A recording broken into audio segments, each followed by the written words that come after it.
This is what I want to know. You reached the depths. Yesterday, we get the word via the text. Hey, Darren's not feeling well. He's out for the show. And then all of a sudden, he's on the air.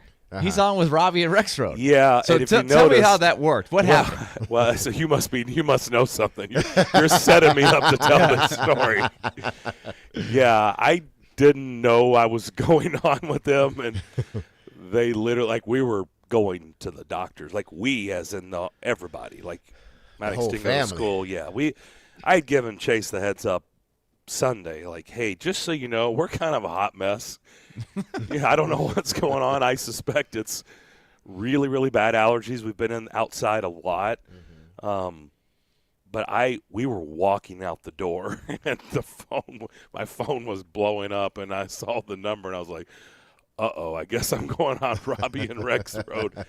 I'm sorry, guys. I got to step away for a second. So that's how that all happened, and that's on me. I didn't know that was going on, or I just forgot, and because we were trying to get to the doctor, and so. But how was the segment? You were pushing through. Again, Willie, you can hear it. It was a good segment. I said, guys, I didn't pick up smoking over the weekend. I know I sound like just chucked 2 packs before I came on with you guys, but D-Mace, you've gone through it, right? Yes. I feel like you've come through on the other side. Yeah, man. It was for I didn't have my voice was shot for about a week. Yeah, and, but it's more than just the voice. I don't know, just feel like crap. Maddox tried to go to school today and was sent home when he was 15 minutes being there. So he's back home and on the shelf, man. Yeah, 102 man. Temperature. So it's and yesterday he didn't have one. So I don't know. I don't know what's going on. Like I said, we're a hot mess. But I will plow through today. But you got to do what you got to do, man. Like I said, if you guys feel the need to be LeBron and Michael, I'll be, Steve Kerr. Okay, I'll be more than happy. Just toss the ball. Okay, assist. I'll just pick up some assists. John Paxson. Hey man, you can lead. Hey, this could be a historical assist night for you. And who knows? By the end of the show, maybe I turn into Craig Hodges. I don't know. Maybe I knock down the winning basket. No, you give us a big shot on who is it? Robert Horry? Yeah, Big Shot Horry. Big Shot Bob. Big Shot Bob. Big Shot Bob. Yeah. That's all we need, man. You give us that big shot.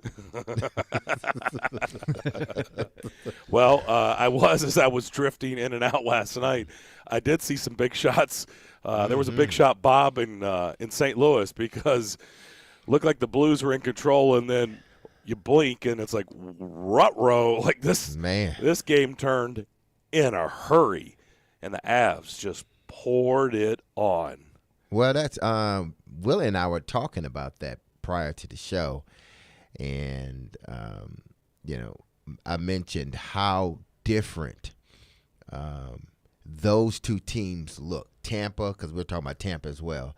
Tampa and Colorado, how different they look from any other team that has been in the playoffs and that are still in the playoffs, and it's just like they're on another level. Tampa got rid of Florida in 4, and or Colorado, if they didn't let that second game get by them, they're not even close to Colorado. St. Louis is. They scored the first goal yesterday, and after that it went downhill. And St. Louis is a really good team. They fought back. They got down 4-1, got to within 4-3, and you felt like, hey, maybe they still got a chance, but and then you're like, oh, no. Colorado they rev it up. They just get that. They know when to turn it on. When you turn up your dial, they turn up their dial. They just have their dial's level. Bigger. Yeah. They have a level they can get to that nobody can. It's kind of like the car system. You turn it up, but then you realize the car that pulls up next to you, you're like, oh, they got woofers. And yeah, I'm not even going to try to, show off my sound system because it's inferior to what's next to me. And I think that's just what it is. And I think Colorado will be in the same spot if they can close out St. Louis. I think St. Louis is better than either Calgary or Edmonton. That's my sense. But we'll see. I mean, Connor McDavid is playing out of his mind, but he is just one guy. That'll be – I still think that series is going to be a lot of fun to see how it plays out. But I think Colorado and Tampa are clearly the two best teams right now. Carolina's the one that I don't think has played as well as they can play. That's an interesting series. I just haven't seen the Carolina that I saw so many times over the last 2 years that just has that, swarm kind of mentality.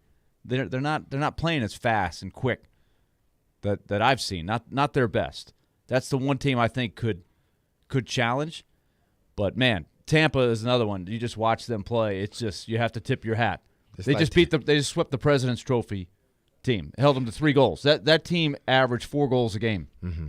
Florida. First team to do it in 20 how many years, Darren? 27 years or something? Was it 95? Almost 3 decades. Almost 3 decades. What was it, 17-3 goal-wise? Yeah, they scored 3 goals. Yeah. They gave up 3 goals in 4 games to a team that averages over 4. Man. You'd have to admit, Willie, at least I know when I've picked the wrong team, and I'm quick to bounce. Mm-hmm. I'm quick to say, hey, I've picked the wrong side. I told you that series was over. I was like, shame on me for picking the Panthers. Yeah, I've done this 2 years in a row. I'm like, I told you Tampa was going to win. I know, and I get in that series, and I'm like, yep, shame on me. Picked the wrong team. And they're not winning. Panthers are not winning. Should have known 2-time.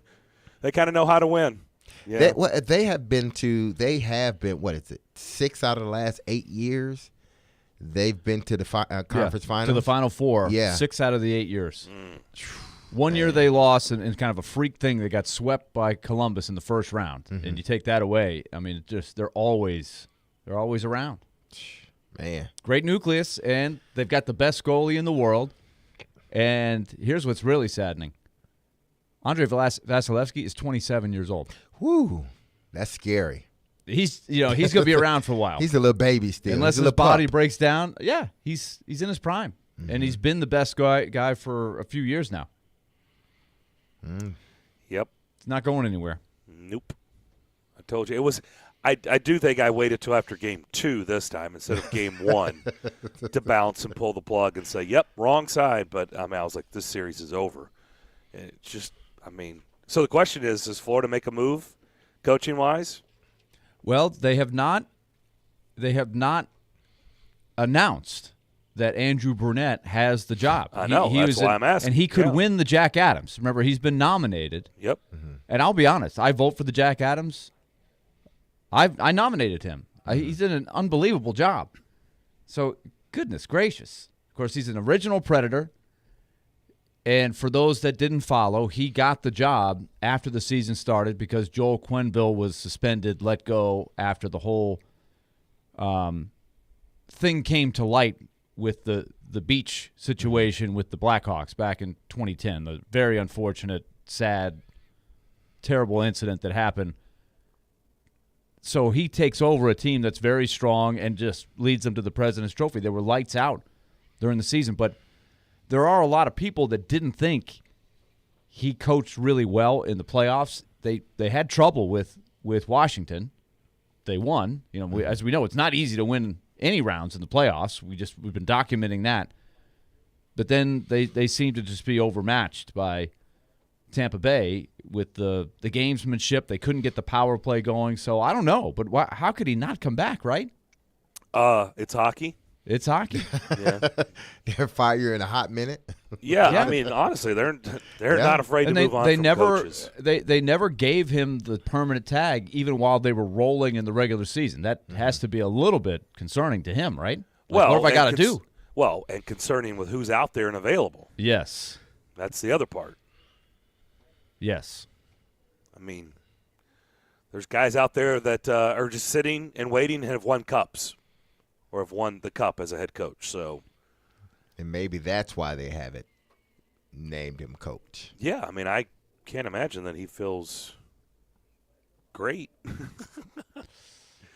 Well, I would hope that you could let him know in the next day or two. Like, don't let him squirm.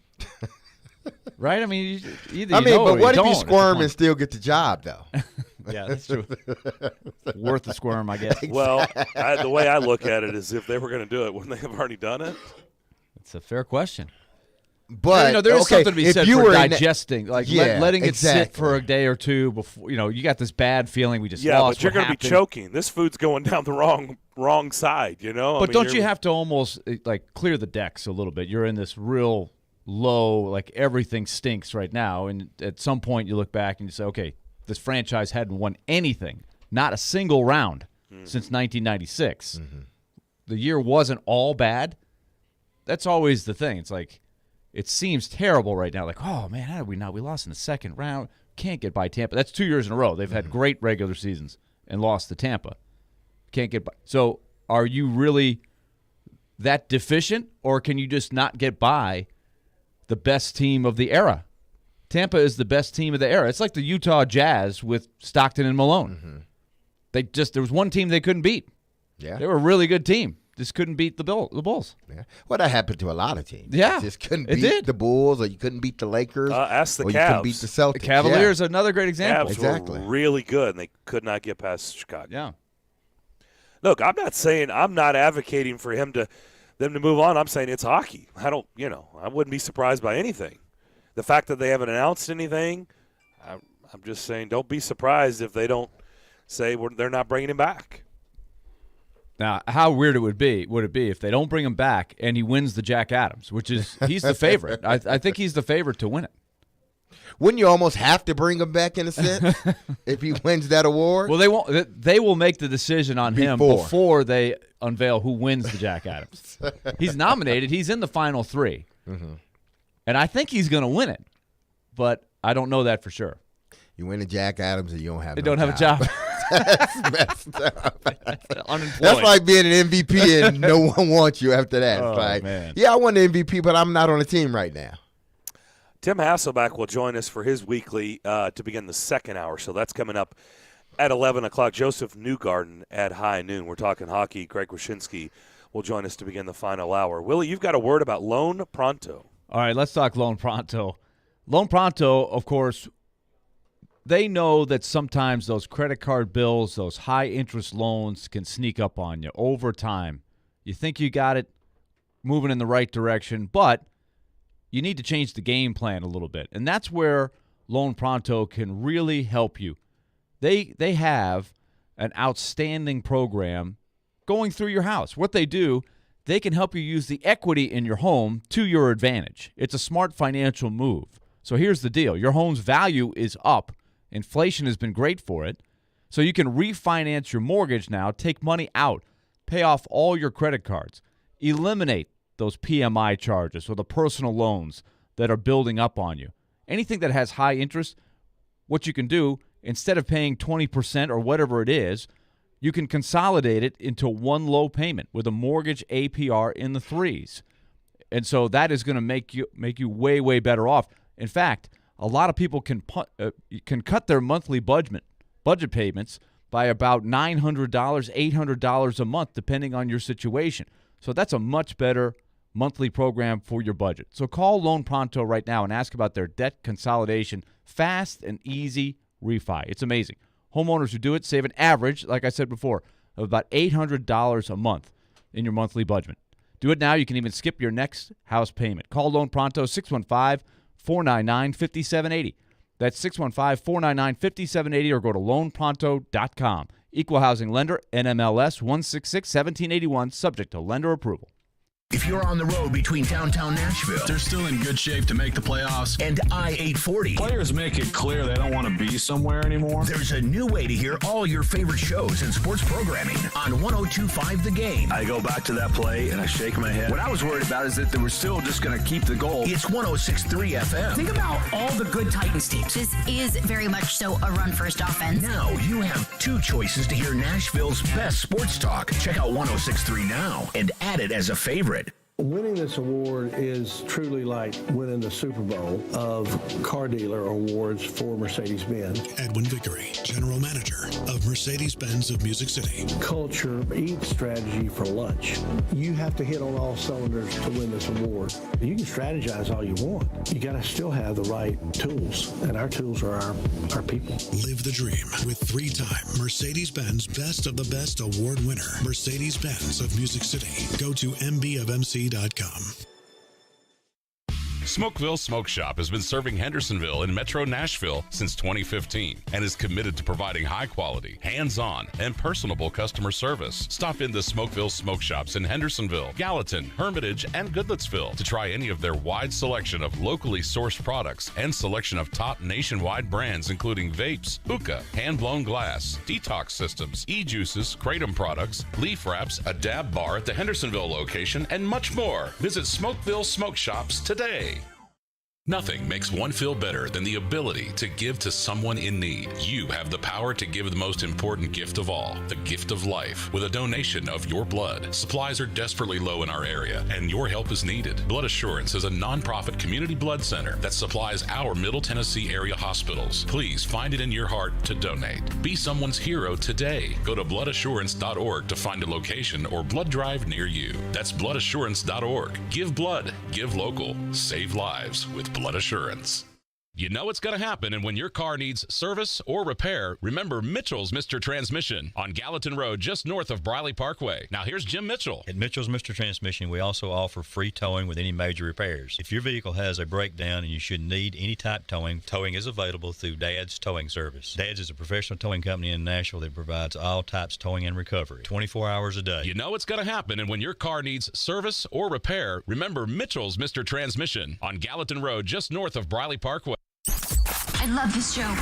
Never miss a moment of the show. Okay, all right, okay. Subscribe to the DDC Podcast on iTunes, Spotify, and wherever you get your podcasts. You're listening to the DDC. Presented by Spring Hill Heating and Cooling. On ESPN 102.5 and 106.3 The Game. And on the Game Nashville app. And bringing us back. Okay. We're off and running on this Tuesday, back here on the DDC. We've got tickets to give away to Monster Jam at Nissan Stadium. That'll be on Saturday night, June 25th. Actually, we've got 2 pairs before we get out of here today, so keep listening. If you've got a kiddo at home, well, you don't have to have, you can just go. I've gone a couple of times at Nissan. It's a lot of fun. It really is. I wouldn't do what they do, but it's a lot of fun to watch. Darren, I used to go as a kid to the arena version. I've never been to an outside one. I want to go. Yeah, I wouldn't go to the arena one. I know that they go to Bridgestone, too. That's just too loud for me. Like, it needs to be outdoors for me. I mean, those things are loud. You got more space to drive around on the football field, too. Much more space. So I've never seen it in the arena setting. I just can only imagine a lot of smoke and really loud. I like more of the football stadium outdoor. It helps with the noise and the smoke, but it's a fun watch. I mean, so you're one of those kids like, mine. You probably demanded that your parents buy you one of those trucks, right, for $40. Oh yeah, and a cup and a flag and a snow cone. Everything. Yeah, you're one of those kids. Yeah. When's the last time you had a good snow cone? I had one. Me? Like a legit snow cone. Anybody? Not this past weekend, the weekend before last, at the ball fields. There was actually a snow cone place there. Really? On site, yes. It's been over a year for me. Okay, it's been many years for me, but the key to the good snow cone, of course, is the balance of the syrup.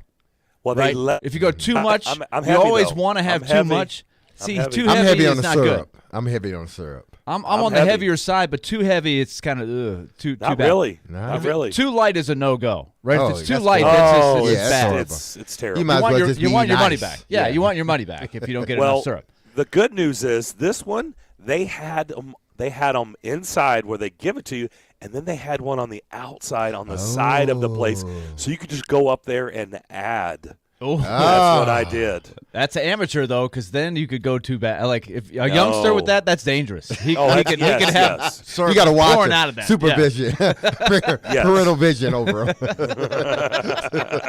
You have to have that. Yep. They'll be sitting there all day just squirting it.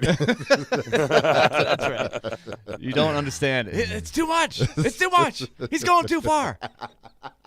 I went. Dad, with the I don't want grape. any more of this. Why?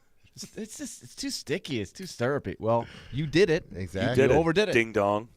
What flavor do you go with? I went with grape. Oh, that's my favorite too. Grape? Yes. Oh yeah. It's good. I was kind of too like the good. rainbow. And then there's always that kid whose mouth is blue because he has too much. The lips all blue. That's what's great about those tournaments like soccer or baseball. You get like the third baseman, his mouth is just blue. His lips are blue. His tongue's blue.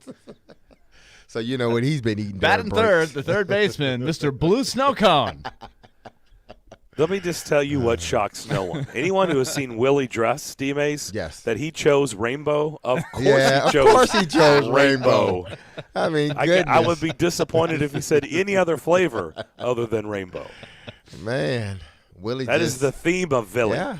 He looks like a rainbow half the time. He put on whatever color's in front of him. Blue shirt, green pants, yellow socks. Pink hat. Hey, if the shoe fits. And then when you look at him, he's like, "What? What's going on? I'm all right." What are you guys looking at? Your outfit? What? Man. Is this bad? Is this bad? Yeah, no, especially when it's hot outside. Mm-hmm. No, that's why you got to go a little bit extra syrup, because you drink that at the end. Oh, it's the best. It's cold. Oh. Yeah. Well, I read you. All right, I'm going to see you guys. I'm going to go right, get snow cone. Go ahead and make your own snow cone. Okay, it is May 24th. The free agency period is July 13th. I was asked this yesterday morning when I forgot about my hit on Robbie and Rex Road and had to step aside. Where are we on how we feel about where this is going? And I said my odds are probably as low as they've been this entire process. I mean, I'm probably I threw out 60-40 that he comes back.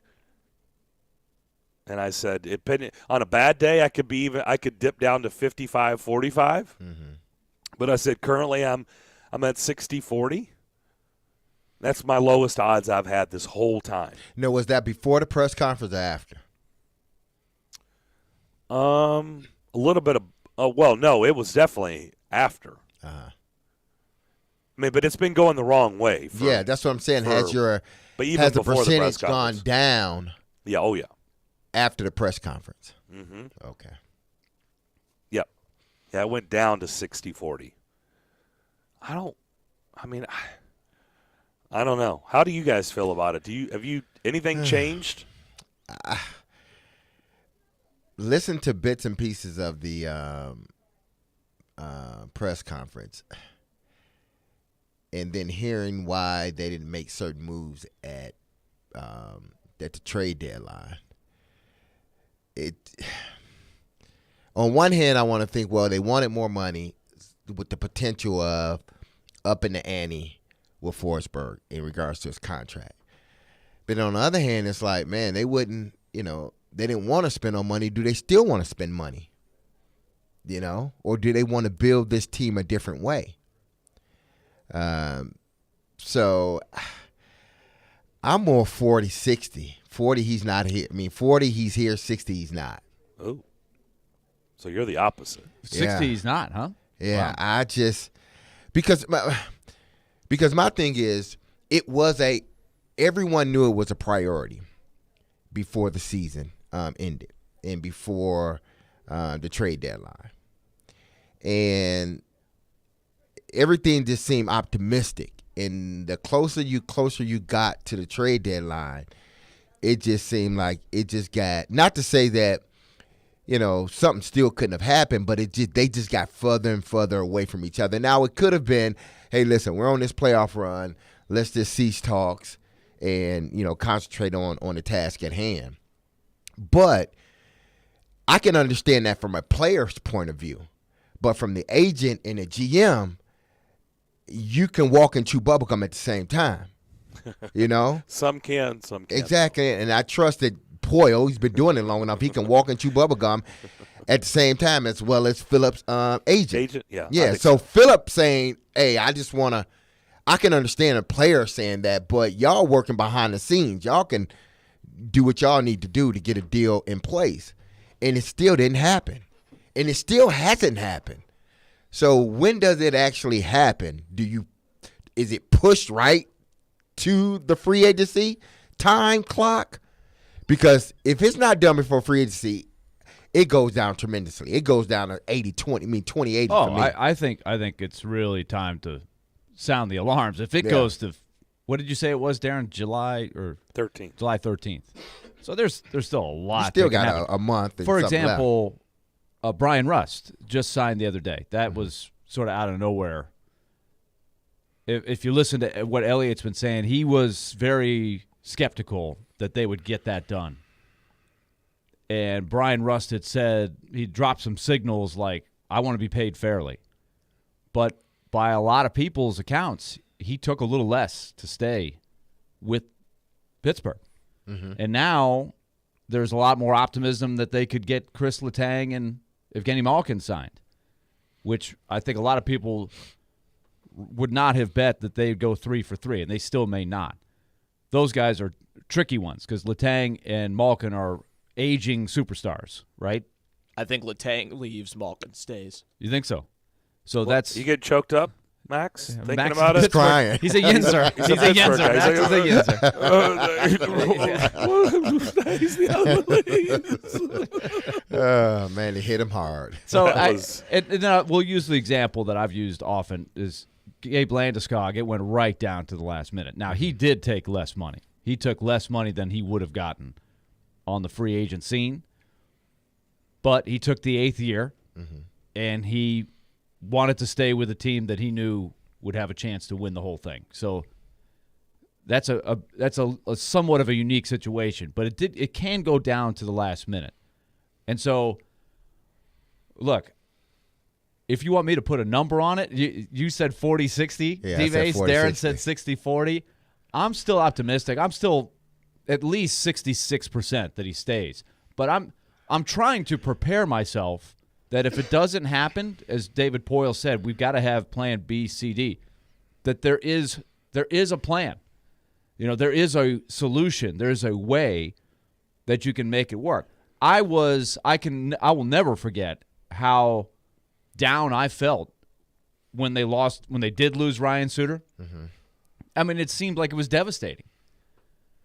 And they did have to take a step back for about a year and a half. But as it turned out, you could argue it was a good thing because it led to the trade for Philip Forsberg. It led to the drafting of Seth Jones. And so it sort of, without them really wanting to do it, it sent them in what ended up being a good direction because 2 years later they bring in Peter Laviolette and they went on a great 4 or 5 year run, which included 2 division championships, a President's Trophy, and a Stanley Cup final. Yeah, so life will go on if it doesn't work out. If they just can't justify paying him what he wants, and he may go somewhere else and get more. So I'm trying to be realistic and say, okay, because I've been one that said it's going to get done. It's going to get done. But I'm trying to prepare myself. If it doesn't get done, there are still ways to be successful.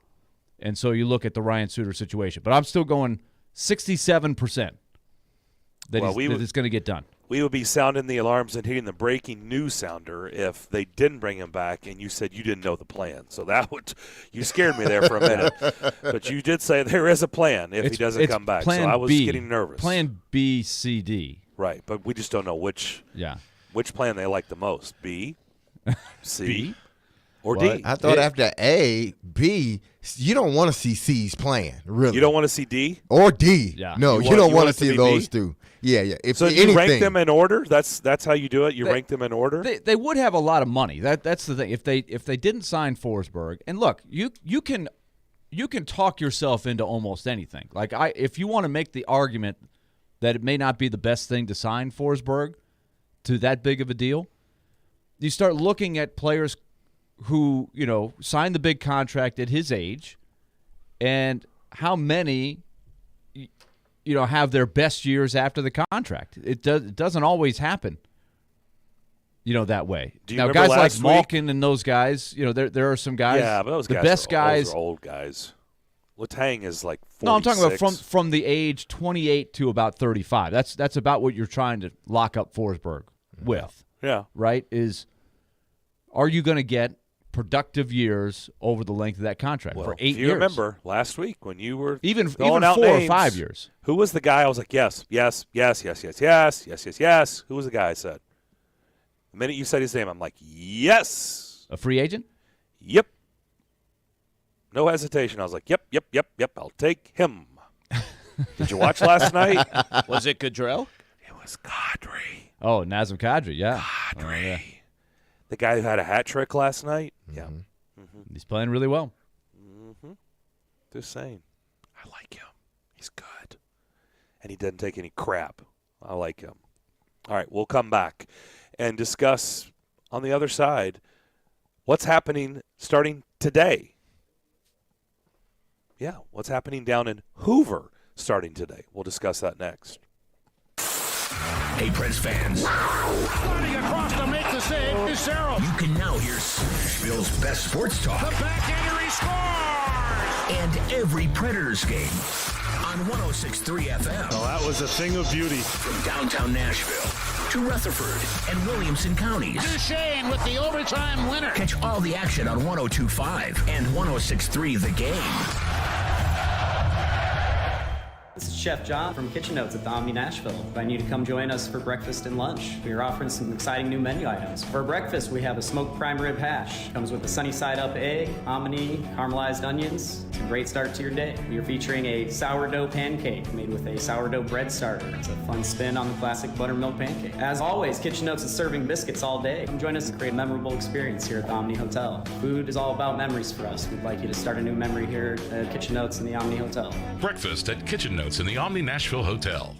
This week only, the Electronic Express Memorial Day sale is here. Celebrate with brands like Charbroil, Yeti, Samsung, LG, Dyson, and more. Electronic Express has huge savings in every department. Outdoor living, appliances, 4K TVs, smart home, furniture, and more. Plus, save up to 40% on all appliances with up to 36 months free financing. Shop in-store or online at electronicexpress.com with free express delivery. Summer savings at Electronic Express. We make it happen.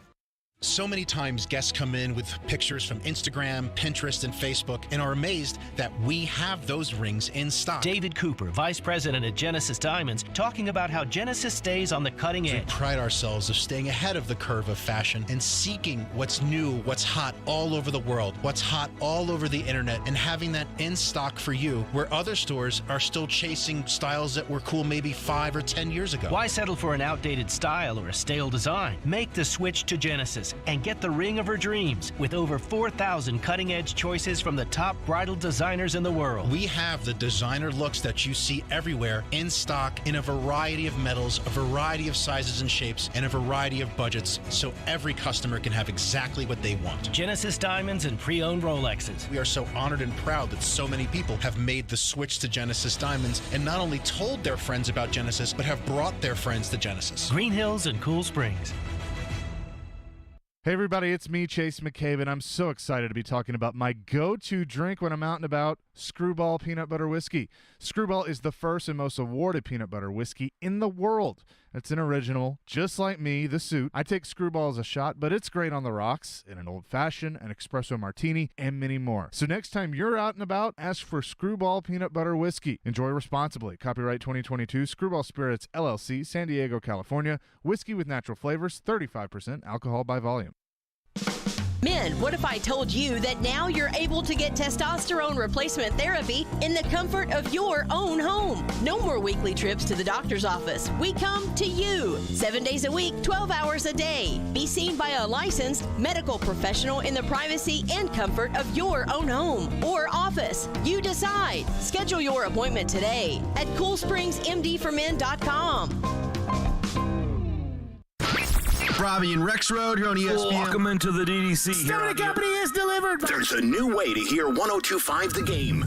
Nashville's best sports talk on 106.3 FM. From downtown Nashville to Spring Hill on I-65 and to Murfreesboro on I-24. You now have two choices to hear our great sports programming. Get the extra point, no problem. And the Nashville Predators. Scores! Check out 106.3 now and save it as a preset.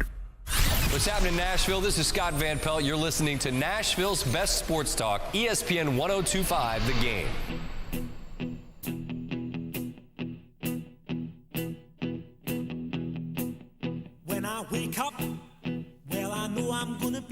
Let's do this. Just because we're full of surprises. We've got 2 pairs today, but we're just going to do one right now. So lucky caller 7. You can go to Monster Jam at Nissan Stadium. It's my version of a big monster truck. Yeah. Sounded like a sick monster truck. Saturday, June 25th. Pair of tickets, lucky caller 7. 615-737-1025. Maxers will take your calls on our phone line driven by WilsonCountyHyundai.com from our Hillside Medical Game Studio as the phones blow up. Yeah, that's a bad Monster Jam truck. That truck's that not sounds winning like a anything. lawnmower trying to start. Yeah, that truck's not winning anything. Nah. Matter of fact, we ain't letting that truck come out. That truck didn't even make it out onto the dirt field. No, Reel it back in. Oh, all right. As Max attends to the phones. Before we switch gears, there were a couple of texts that came in, so let's address that on the subject that we were talking about. So Terry wants to know on our text line, can the Preds still do a sign and trade with Philip Forsberg? I absolutely. But what if you sign him? Why would you want to trade exactly. him? That's what I was saying. That was. I just wanted to hear what everybody was saying. Then my follow up was, well, if you actually get the deal done, why would you trade? I guess what the caller or what the listener is implying is you could sign him to the 8 years where other people can't, and then you could trade him to another team who inherits that contract if they were going to give you something. And then gives you something really good. Like exactly. How do you find that person? It's hard. As we were talking about, the salary cap is such a tough thing. It's not – you don't have much flexibility in general compared to football, where if you have some goof-ups, you can – there are ways to get out of it or at least push the problem back a year or two. It's harder to do that in hockey. You can retain salary, but that's – and you can buy out a guy like the Predators bought out Kyle Turris. He's the one guy that they still pay who doesn't play for the team. There are some other teams that have one or two guys that they pay even more to get out of it. The extreme is Minnesota, who's about to start paying the bill for two guys for 3 years for big, big money, Zach Parise and Ryan Suter. So, yeah, everything's on the table. I think it's going to be creativity that has got to come through. I was texting with some friends last night about defense. Like, I don't think that the Predators' group of defensemen right now is good enough to have a chance against the top teams. It's like you're trying – we discussed this a lot yesterday on the show. You guys were, with Chase and Elijah. You're comparing yourself – when you're watching the Avalanche, the team that just wiped the floor with you, and now, as you can see, they're really good. They just won 2 games in St. Louis. And you're watching a team like the Lightning, another team that beat the Predators pretty soundly late in the season. You try to ask yourself, how do you close the gap? It's going to be hard to be even with those teams next year. Is that realistic? I don't think so. But how do you be a better team next year and have a better chance against teams like that? And I think on defense, one argument was, well, you have to overhaul the defense. But overhauling is hard to do. It's like Toronto every year. When they lose in the first round, everybody says, blow it up. Get rid. We got to change. Number one, it's hard to do that. You're locked in to some of these top contracts for a long, long time. So what's the right thing to do? Look at Tampa. The defense partner for Victor Hedman is a guy named Jan Ruda. Who? Exactly. He was a guy that wasn't even in the league not that long ago. He doesn't make much money at all. He just plays quietly alongside of Hedman. He lets Hedman do all the stuff. He plays defense, and they win. So I'm not saying the Predators need Jan Ruda, but I think the right guy to play with Roman Josi or Matthias Ekholm and bump everybody else down a notch, that would be one way, I think, to improve your defense. Okay, core. Who stays up and who goes down? You determine that over time. Well, who do you think would right now if you had to make the decision today? Who do you think they would keep up, and who would they bump down? Well, it depends on who you bring in. Is that guy a first-pair guy or more of a second-pair guy? I think Alex Carrier can move up and play with Roman Josi. I think those two guys played really well together if you look at the numbers. Certainly Carrier and Ekholm played very, very well together for the bulk of the season. They played tons of minutes together. I think they were – when they were on the ice 5-on-5, the Predators scored 36 and gave up 21. So it sounds like you think Fabro needs to be on the third D pairing. I think that would be – you're making the case for Carrier for both. Yeah, but I think Dante Fabro could come in next year with another year under his belt, another good offseason training, and he can make a jump. Same thing with Carrier. But I think ideally you want options. I would like to see a veteran. It doesn't have to be a guy who scores a lot of points. It could just be a rock-solid defender who's got a little size, who could play with Ekholm or Josi. You'd have to sort of figure out in training camp and maybe the early part of the season who fits best. And then you're that much stronger in the second and third pair. So I think one guy, it's like when you add an excellent closer to your bullpen, and the guy that was closing maybe wasn't a great closer, but he's an excellent setup man, and then on down the line. It makes everybody else stronger. That's the kind of thing I'm looking at. Because realistically, you're not going to bring in 4 new guys. No. So let me ask you this. How many teams really, like their season changes or their playoffs, a series changes because, and I don't know the answer, I'm just asking this out loud, because of the third D pair?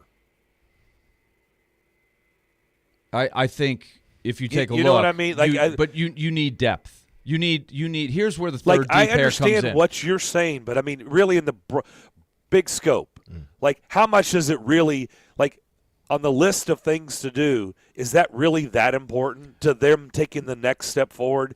Shoring up a better third D pair? Isn't that like a fifth starter in baseball? Man, if we just had a better fifth starter, I feel like we're a better playoff team. I mean, not in a vacuum, but here's where it comes in. Okay.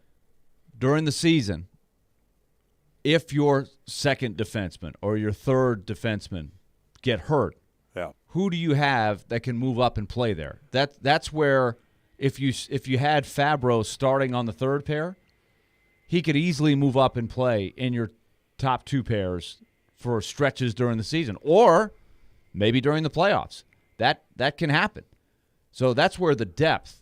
If you're just saying, the third pair, we can put anybody in the third pair, then what happens if somebody in your top 4 gets hurt? No, I'm not thinking about the long game. That's why you need that's why you need the depth. You're thinking about the long game instead of just Well, the winning in the playoffs is the long game. Yeah, exactly. Like this is where Tampa again.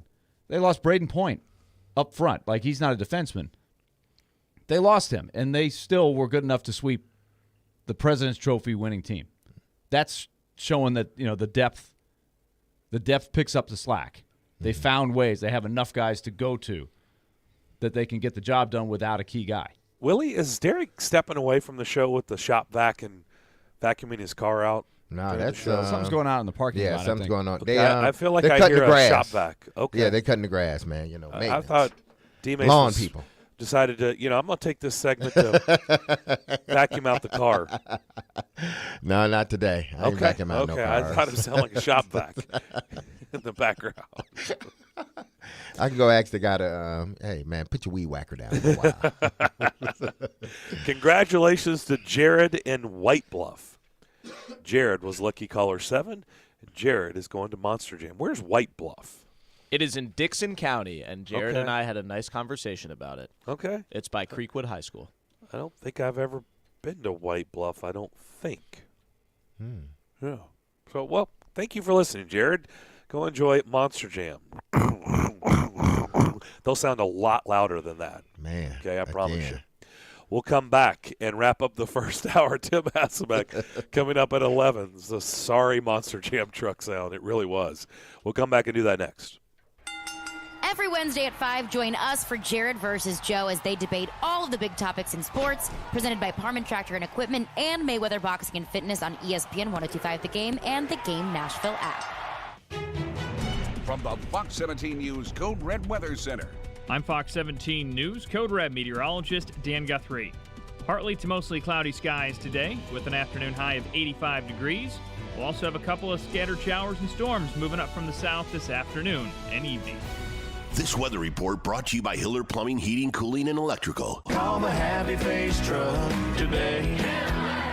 Out on the trail today, I noticed the signs of spring. A purple lilac, a monarch butterfly, crisp, cool air, and fresh, bright sunshine. And all this beauty puts me in the mood to head over to my favorite adult beverage depot, Red Spirits and Wine, where I can load up the wagon with the best wines, whiskey, and brews to wet my whistle. At Red, you'll always find the best selection and value, but their Cracker Jack crew is flat out second to none. Just square dealing folks and straight shooters with great recommendations, and they never come off like some of those big talking fancy pantsers that are just totally full of, well, let's just say fertilizer. Red Spirits and Wine is the only place I do my trading, and once you've seen Red, there just ain't no sense in looking elsewhere. It's like British pop singer Billy Ocean once said, no more love on the run. Red Spirits and Wine is the real deal. Open 7 days a week at Highway 70 South and Old Hickory Boulevard. And follow Red on Facebook and Instagram as well. We'll see you at Red. The Ainsworth Nashville has been bringing a sophisticated twist to the classic all-American sports bar, restaurant, and private event experience in Midtown since 2018. Our multi-purpose venue consists of a full-scale restaurant, bar and lounge, and event space. Come for the wings, stay for our happy hour, and visit us for brunch on Friday, Saturday, and Sunday from 10 a.m. to 4 p.m. We've got the good times to keep you singing all night long. The Ainsworth Nashville. Burgers, cocktails, sports. Visit the Ainsworth at 206 21st Avenue South in Nashville or online at theainsworth.com. Blood Assurance, this community's local blood centers, is hiring for several open positions in the Nashville area. Be a part of a company that helps save lives by providing the local hospitals with the much-needed life source of blood. They offer competitive pay, great benefits, paid time off, and retirement benefits. Blood Assurance has a family-friendly environment. Go to bloodassurance.org/careers. Again, that's bloodassurance.org/careers to apply. At Charmin, we heard you shouldn't talk about going to the bathroom in public, so we decided to sing about it. My sweet cheeks feeling squeaky clean when Charmin's rolling behind the scenes. Charmin TP gives me those cheeky clean feels. That ultra strong hype is all for reals. Those TP rolls got me a Charmin clean tooketh. Cheek to cheek feeling oh so shooketh. Charmin Ultra Strong just cleans better. Enjoy the go with Charmin. Inside knowledge on the Titans. Todd Downey's got his notepad out right now, just writing things down. Ooh. Inside knowledge on the Predators. They can go right into the forecheck, and boom, you get a beautiful goal from Colton Sissons. And then there's a team in Knoxville. How excited should Tennessee fans be by what they've seen from Josh Heupel in year one? Wake up and hang out with Robbie and Rexroad. Weekday mornings from 6 to 10 on Nashville's best sports talk. ESPN 102.5 The Game and the Game Nashville app. Watch live on Twitter, Twitch, and YouTube. I'm ready to step this up a notch. You're listening to the DDC. presented by Spring Hill Heating and Cooling On ESPN 102.5 and 106.3 The Game and on the Game Nashville app.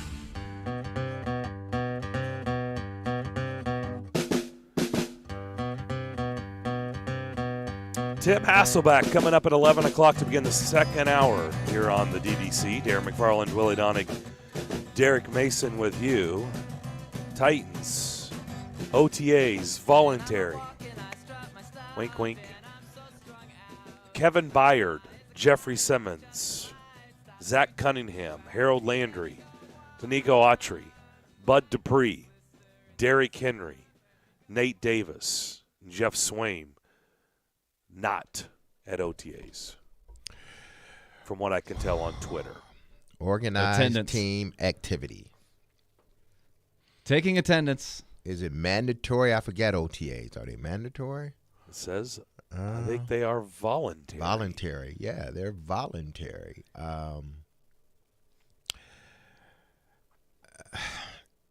You got to know who you're dealing with, you know, in regards to your coach. You got to know who you're dealing with. And it seems like this is sort of like a sore subject with Vrabel. Some coaches are like, you know, I would love for them to be here. These veteran guys, I know they're working. They always come in shape, so it is what it is. I would love for them to be here, but I get it. Vrabel's not that type of guy. He's not. He wants you there. And, hey, be it right or be it wrong. You know, the head coach wants you there. You're not there. Now everybody's speculating. So, but that's a hard one to kind of truly pick sides on because you understand both sides. But, I mean, it's happened before. It's going to continue to happen no matter who the head coach is. The Titans or any other team. There are going to be some guys that come and some guys that don't. Veteran guys that don't. It's just how it is. I just don't. It's kind of a bummer when how few get-togethers do you have compared to when you play? See, it's and you brought up a good question because when I played, we were there a lot. It seems like you guys were there a lot. It was like, and so when guys didn't come in OTAs, it was like, man, I'm tired of being, I just need to get away and work with my own people. Especially veteran guys. Exactly. Now, they barely it's too show much up. to come to this thing. I mean, there's not that many. And I think that's why Vrabel is upset. And that's why I said you really can't pick a side because you understand both. But I think that's why Vrabel's upset because he's saying, listen, y'all got what y'all want in this collective bargaining. What did y'all want? Y'all didn't want to spend a lot of time here. All right? Y'all got that. Now when you're supposed to be here or when organized activities start and you're not coming, that's a slap in his face. He sees it because y'all are not going to get a lot of time together. And he sees it, hey, this is a period of time we could be in here together, and y'all are not here, and y'all asked for this. I mean, this is the leadership group here. Derrick Henry, Jeffrey Simmons, Kevin Byard, Bud Dupree, Harold Landry. That's your leadership group. It's a lot of money. A lot of defensive players, too. Yeah. I mean, Derrick Henry, Nate Davis, Swaim are the only ones. Yeah. Offense. But, I mean, I don't know. It's probably Byard, Simmons, Cunningham, Landry, Autry. That's, 5 guys. Mm-hmm. Now, I don't know. Maybe we'll find out. Actually, 6. Maybe we'll find out there's a specific reason. It's just one day for some of these guys, maybe. But I think, of course, everybody's going to wonder about Simmons and Henry. What's going on there? But my thing is, the way I saw it when I played, it was, okay, I'll be here sometimes, but I'm not going to be here every day. I'm just not. I know what works for my body. But I will be here. My presence will be felt, even if I have to come over after I work out in the morning. Just come over and work out, get a little lift in, but then leave. But, again, it was different then because we spent so much time there.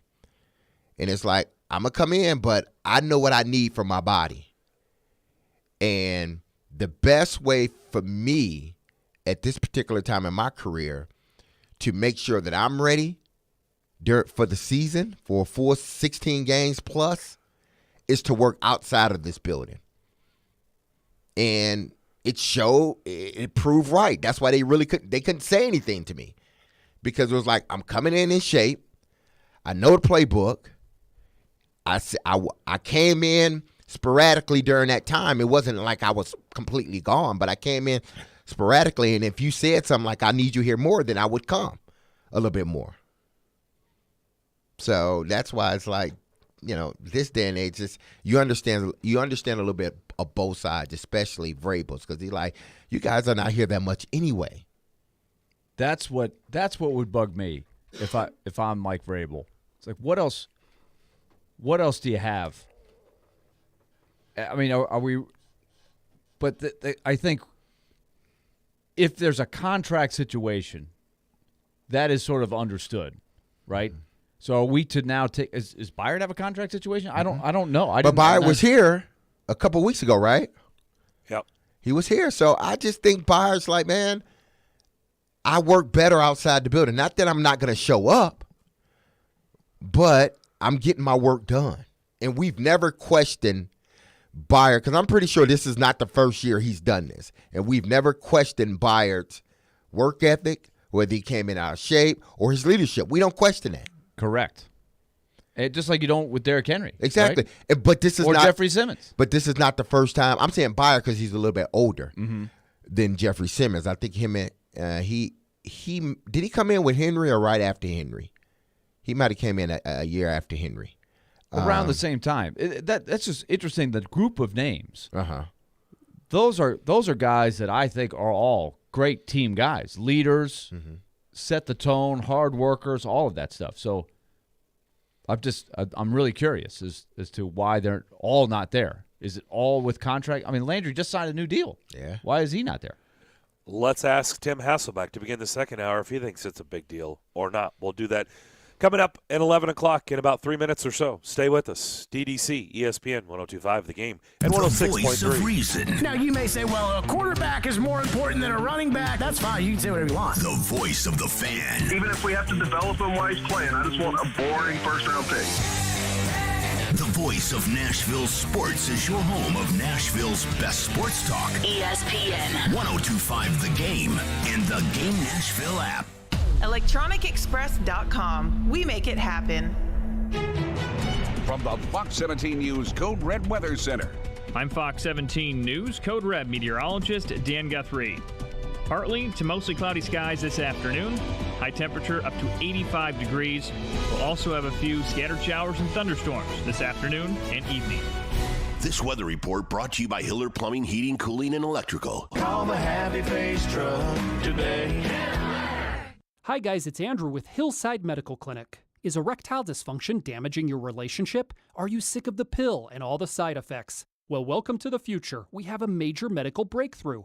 Hillside Medical Clinic uses the most advanced form of wave therapy. Backed by 60 clinical studies, our technology uses pressure waves to repair and open up blood vessels. We've helped countless men get rid of their ED. But what is the true end result? Their relationship, even their lives, improve drastically. If you're ready to regain your love life, call us right now, and not only will the assessment and ultrasound be free, we'll also give you a gift that produces immediate results in the bedroom. It almost never fails. This is worth $550, and it's free to callers right now. 615-576-5000. That's 615-576-5000. Put a stop to your erectile dysfunction and experience what I call the happiness ripple effect. Call Hillside Medical Clinic now, 615-576-5000.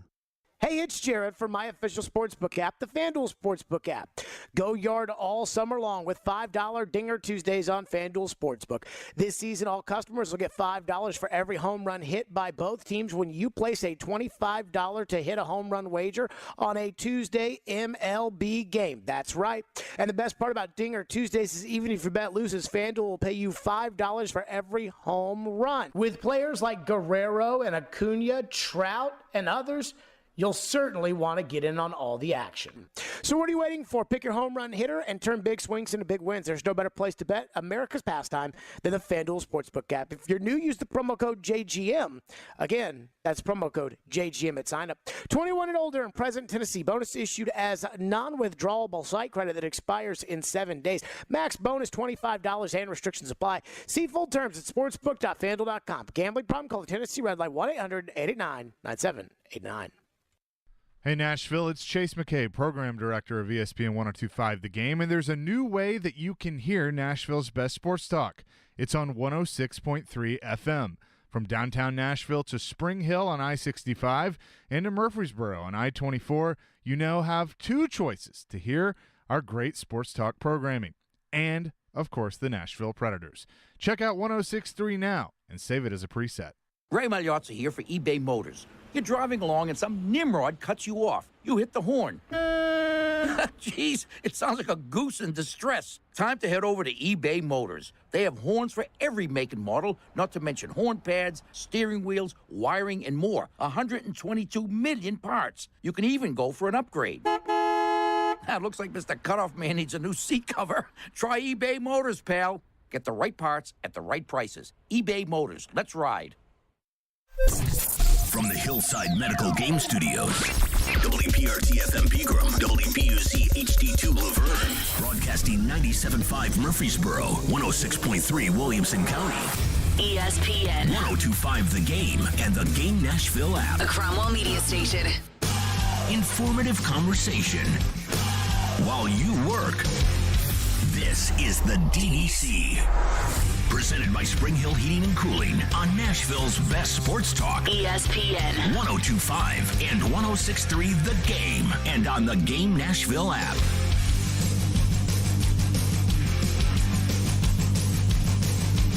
Second hour DDC here on this Tuesday. Looks like Tim Hasselbeck may get called right out of the bullpen to go to the Sports Center. So we may have to move it. I don't know, till a different day or a little bit later today. I'm not sure. We're working through the particulars. Hey, quickly, we were discussing. I don't know if he has Tim on yet, Max, but we can get into this with Tim as well. And it's something that we were discussing at the end of last segment in regards to the days and why Vrabel is so upset. And this is why he's upset, and I told this to Willie. He's only allowed 4 weeks of work. And in those 4 weeks, he only get 4 days. Like in a week, he doesn't get the full 5 days. He gets 4 days to work. And of that 4 weeks, 1 week is mandatory. That's the mandatory minicamp. So from January to April, you don't have to be in the building, where it wasn't like that before. So from January to April, you don't have to be in the building. That's why he's so upset right now. Is he feel in his mind, you had all the way from January to the beginning of April to get whatever you needed to get done with your trainer. Now we have team organized stuff, even though it's not mandatory. We have 4 weeks of this, 4 days, 4 weeks. And y'all don't even want to come, and only 1 week is mandatory? That's why he's so pissed right now. That's why he's upset. That's why people are looking like, why aren't these guys here? Because it's not like y'all got to be here for 4 straight weeks, 5 days a week. No, it's only 4 days a week. And the coach get to kind of spread it out the way he wants to. But in that 4 weeks, only 1 week is mandatory. That's why Vrabel's so upset. Because he's like, you think he has the right to be? Again, I mean, I know I see both. So I see both. Whatever. I see both sides of it. Tell me, as a player, how do you feel if he is upset? As a player, if I'm in a new CBA now, then I would understand why he's upset. And as a leader on that team, if I'm living in the city, then I'm thinking, okay, I can give up 4 days. Because it's not going to be a consecutive 4 weeks, I don't think. It might be, but I don't, if they're getting – coaches usually try to spread those things out a little bit longer. But if I only have to give you 4 days, then, I'm working out my 4 days, and everything's usually in the morning. We're done by 12, 1. I can take a break for a couple hours and then go do my workouts. And I will scale it down based upon what I did. Because that's what I would do. It's like, okay, if I knew I was going into the facility, then I would scale my workouts back after. Because I know what we're going to be doing at the facility. So I understand why Vrabel's upset. Or why and I don't think this has anything with any one of these guys. And I don't think with Derrick Henry either. It has anything to do with a contract. It's just that guys got so used to being able to do what they want to do in the offseason that if it's not mandatory, then if I choose not to come, I'm not coming. This is how I see it. Look, everybody's got their reasons. It's a business. There's contracts. There's a lot of stuff. But I do believe And there's CBA stuff, too. All of that stuff. Voluntary means voluntary. You've earned the right. You fought for it. You can play that union game all you want. But the bottom line is it helps to practice together. It doesn't hurt. Like, what do you have? You're working on your craft. I feel like it will help to be there in general. And I know we're going to probably hear some reasons why different guys aren't there, all of that. But for a team that's trying to stay on top, stay in the hunt, chasing a Super Bowl, trying to keep the window open, all of those things, I look at that list of the veterans that aren't there and I'm like, okay. Is that a good thing? Maybe it won't hurt in the big picture. Hey, it's May. But I do think it helps. Peyton Manning used to talk about that every year, that putting in the work in the offseason does make a difference during the regular season. And especially when you consider a team that is redefining their roles offensively. Well, remember, this is what the players have bargained for, right? They've added a regular season game. They've done all this stuff. And so the concessions are the players have been very adamant they want less and less and less at the workplace. Basically, they want to work from home, right? And so that's all part of it. Derek, when you played, not only did you guys have more of this stuff, boy, when you got to camp, boy, 2-a-days. I mean, you're talking about a different world, completely different world today than when you played. And so basically all that stuff has been whittled away over these negotiations over the last 2 decades, right? We want the league wants this. The players are like, well, we don't want that. But then the league's like, yeah, but you want to get paid more. Yes. Okay. So then you're going to want this. Okay. But we don't want this. And basically it comes back to what we're talking about right now. It basically has come back to we want to work from home. We don't want to be at the facility. We don't want to be there very much. And so this is what you get. And so I understand a coach, a head coach, and a staff, their mentality, like, how do we, like, all that's fine, but how do we get anything accomplished as a team together?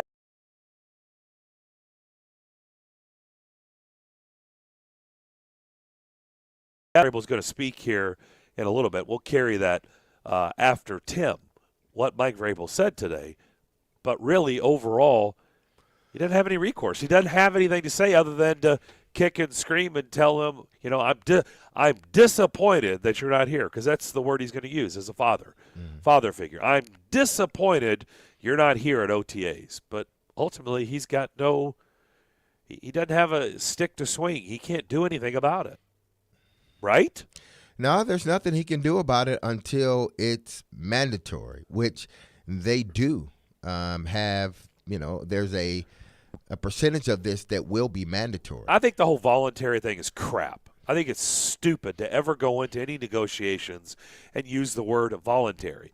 Either you have to be there or you don't. That's the way I look at it, because it's just going to create a situation. Anytime it's like voluntary, okay, well, there's a group of guys that are always going to be there. There's a group of guys that aren't. And so it's always going to create friction. Get rid of that.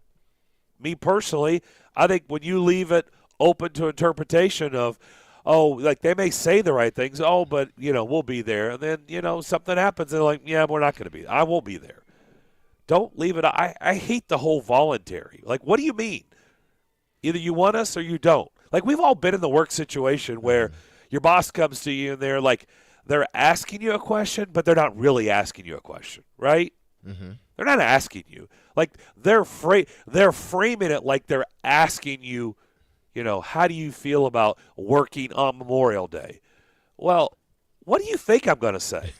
Right, and there's so you're also, not really asking. Right, you're telling me that you want me to work on a holiday. That's what you're doing. There's always been a balance and a pushback that has to be struck between employer, employee with that kind of stuff. So why do voluntary? It's going to create these situations. Well, and I think there was a time where there was kind of like this old school, we're going to say, certainly in college, right? You say voluntary, but boy, your butt better be there. Well, it's always and if you're not there, it's going to be noticeable that you're not there. But I think the perception has changed some, especially in the pros with what they've done in the recent CBAs. They haven't really made big financial gains, but they have made gains with this. So it's kind of like you want to respect that. But at the same time, it helps to play together, work together, bond together, work on the reps, get reps that you wouldn't otherwise get. No, you're right. And listen, a lot of this changed after the whole lawsuit, the concussion lawsuit. So the NFL, they just got panicked, and they wanted to sort of get as far away from that and have this perception of them really caring about the health and well-being of their players. Yep. Now, I don't know if that's the truth or not, but that's the angle they were going for. Listen, this lawsuit happened. We need to get far away from it, but we need to get the perception that we care about our players. And a part of it, too, is, okay, we're not going to have y'all on the field a lot, because back in the day, some of this stuff still was mandatory. Still was voluntary, but it was voluntary with a wink. Like, yeah, you don't have to come, but if you don't come, then that's on you. We're taking notes. The strength coach is taking notes of everybody that's there. The GM is coming to look to see who's on the field from his office, looking over the field. The coaches are peeking out the door because they can't be around you, but they're peeking out the door to see who's there, or they're walking by to see who's there. Those things they were taking notes. They were jotting stuff down, believe me. Because I got calls like, hey, you wasn't here today. I'm like, yeah, I wasn't. And, like, listen, I will be there, but I'm not here today. So they were keeping notes of who's there all the time and who's not. They even gave incentives. If you're here if you're here 80% of the time, this is what you get. If you're here 90% of the time, if you're here 100% of the time, you don't have to do the test. The two-a-day test we would have to do the running. If you're here 100% of the time, or like 98% of the time, you don't have to do the test. So they were putting in all these incentives to try to get guys to come. But even without the incentives, they still were taking notes of who was here and who wasn't. And best believe, if you were one of those fringe guys, then if you wasn't there, you might not be on the team come the end of 2 days. If they had to pick between a rookie coming in and you and both of y'all were playing sort of at the same level, what's the determining factor? Oh, he wasn't here during these voluntary OTAs. Wink, wink. They really wasn't voluntary. So best believe they're still keeping note. They can't say anything right now. I don't even think they can say anything to the players, but they are keeping mental note of who's there and who's not. The problem is the guys that are not there, they can't do anything about it because they're your core guys. Let's see if we've got Tim on the other side. Let's try to reconnect with Mr. Hasselbeck next here on the DDC, ESPN 102.5 The Game and 106.3. Do you have that one person or thing that just makes you mad? Join us every Friday at noon on the DDC for You Just Made the List. Fueled by Parman Energy. Visit ParmanEnergy.com, your one-stop petroleum solution, and try Star Movie on the DDC on ESPN 102.5 The Game. You just made the list! The city famous for its music is about to be overwhelmed by the Symphony of Speed. June 24th through 26th, Nashville Super Speedway will host an exciting weekend of NASCAR racing and entertainment featuring the Ally 400 Cup Series race, the Tennessee Lottery 250, and the Rackley Roofing 200. Tickets are going fast, so visit NashvilleSuperspeedway.com or call 866-RACE-TIX and brace yourself for some full-throttle fun. Hey, Ray Jeter here with Harness. Are you looking to take ownership in a position that will support your growth and development? We are an excavation and site utilities contractor. Several things set us apart from our competition, but we take the most pride in the professional development of our people. We have multiple openings for operators, pipe layers, and laborers. Our pay and benefits are second to none, including our 401k program. Apply today at selectharness.com. Harness LLC. Build people, move dirt. Hey, it's Jared for TriStar Moving. If you're looking to move, you need to give my friends at TriStar Moving a call. At TriStar Moving, you'll get 5-star service throughout the entire process. Everything will be taken care of, from covering your floors, banisters, railings, front door thresholds, furniture, TVs, and more. They took great care of my move and made it as stress-free as possible. If you're looking to move, give TriStar Moving a call, 615-640-1219, or visit them at nashvillemoving.org/radio and get 5% off your entire move. TriStar Moving, my official movers. Your Nashville's best deal of the week is Nashville B-Cycle, Music City's station-based bike share system since 2013. With over 177 pedal assist electric bikes available from over 20 stations, from Sylvan Park to East Nashville and everywhere in between. Nashville B-Cycle is a fun and sustainable way to get around. And now get half off a monthly pass where you can enjoy unlimited 60-minute rides for 30 days. Get yours at theGameNashville.com/deals. Get in on the conversation at 615-737-1025. The game text line is driven by Wilson County Hyundai. Online at wilsoncountyhyundai.com. If you missed the latest from Stillman and Company, delivered by TriStar Moving. I mean, sometimes you got to use your leverage. And the Titans used their leverage with Derek in 2020 when they franchise tagged him. And in the middle of a pandemic, he had the ability to sign a tender for $10.5 million when he was worth a lot more. And he signed a contract that averaged $12.5 million per year because he was worried about games not being played. And so the Titans leveraged the crap out of Derrick Henry. So would it not be right for Derek to use the leverage that he has on the Titans?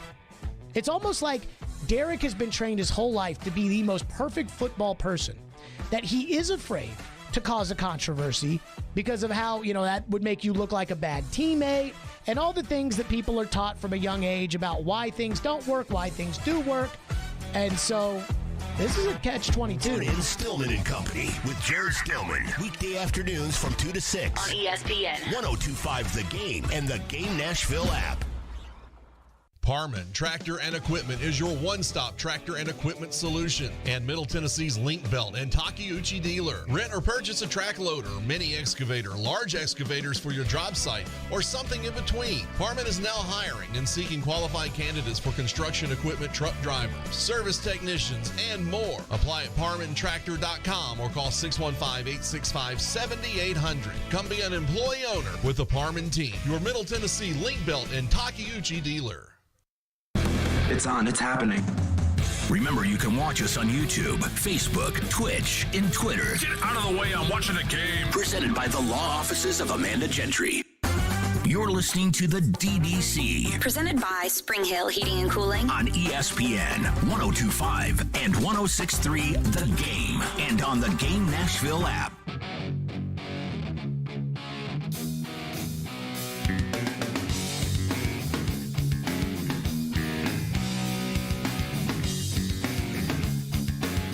Okay, we are juggling right now on the DDC with D Mace. I still am nominating 3DC.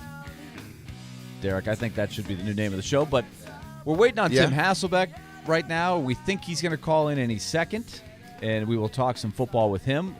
We're also going to tell you what Mike Vrabel has to say from the OTAs, where there were some veteran players that were not there today. We'll try to get the lowdown on what's happening over there. And, of course, Derrick Henry will be the headliner. So, Derek, you and I just had a good, spirited discussion on where we think Derrick Henry is in his career, what's realistic for the next season, 2 seasons, 3 seasons. You're more optimistic than some. I'm worried. I mean, I am a huge – it's like Eddie George, right? Mm-hmm. This guy is your spiritual leader. He's the engine that makes the team go, and you want to preserve that as long as you can. Mm-hmm. You think you can get 3 more good seasons out of him if you control the workload a little bit more. Am I getting that right? Yeah, you're gonna have to because, I mean, I know a lot of people are going to look at Derek and say, well, he's had 300 carries. I think the last 2 years, if it hasn't been that, with the exception of last year. Last year, he had the 200. big one was he had the 2,000 yards, 378. He had over 370, which is the danger zone historically. The year that he had 2,000 yards. Mm-hmm. Now, last year he was well on his way to having another year where he was going to get maybe 400 if he played the 17 games, and we know what happened about halfway through. But you got to figure that to get the most out of him for the longest time, and it goes hand in hand with how much is he going to be worth against the cap. Mm-hmm. The workload has got to come down some. To get more efficient play and have him last longer. But that's going to be the trick. It's going to have to be. The 19 season, he had 300 carries. The 20 season, which was a 2,000-yard season, he had 300, close to 400 carries. And we can get into this more because we have Tim on now. Yeah, we'll come back because Tim's got limited time. So let's get to him. So, Tim, we're talking about some of the big names that are not at the OTAs, and we're sort of having a philosophical discussion about how important these OTAs are and how it's evolved over time, from the time that you and Derek were playing at the time with the new CBA. So, Tim, give us your alarm bells. Do any go off when you see guys like Derrick Henry and Kevin Byard and Jeffrey Simmons and Harold Landry all not there today? Yeah, I think a lot of it depends on what the communication has been with the team. But I think most of the time, like, the team wants guys there. Unless a guy's coming off an injury and they're like, hey, listen, like, you don't need to be here for that, or there's some other circumstances. I think ultimately, even when the guy isn't doing a lot, you want him around the new guys that are there, because those are the guys that you want, like, as the guys that are setting the tone of how to practice and what the expectations are and the speed of it. And so, yeah, I do think that it is different, as you said, from whatever, 15, 20 years ago. But it, at the same time, I think is important for guys to be there. Now, Tim, we were discussing that, and it's hard to fall on one side or the other. And that's what I told Willie and Darren. I said, listen, I understand both sides. I understand why Vrabel wants the guys there, and I understand why guys choose to work outside of the building. Vrabel's thing is, listen, we only have really 4 weeks of all of this, and out of 4 weeks, 1 week is mandatory, and this is what y'all collective bargained, and all of a sudden, I only get you 4 weeks, and you don't even want to be here part-time, or you don't want to be here the first day of OTAs. I think that's what Vrabel has the problem with is, listen, you had all the way from mid-January to April to do nothing or just work out with your people. And then the first day, which is the first Monday of April, that we got to be back, which they were. Now it's May going into June. It's like you can't even be here. Like, what's up with that, guys? Hey, and I do think it's the case here much more than other places where guys are in town. Exactly. Not everybody, but some of these places, like, hey, if you're in Buffalo, like, the majority of the team oftentimes doesn't live there in the off season. But there are a lot of guys that stick around. There are a lot of guys that are here training. So that would also, I think, kind of make me raise my eyebrows a little bit to be like, fellas, like what are you doing?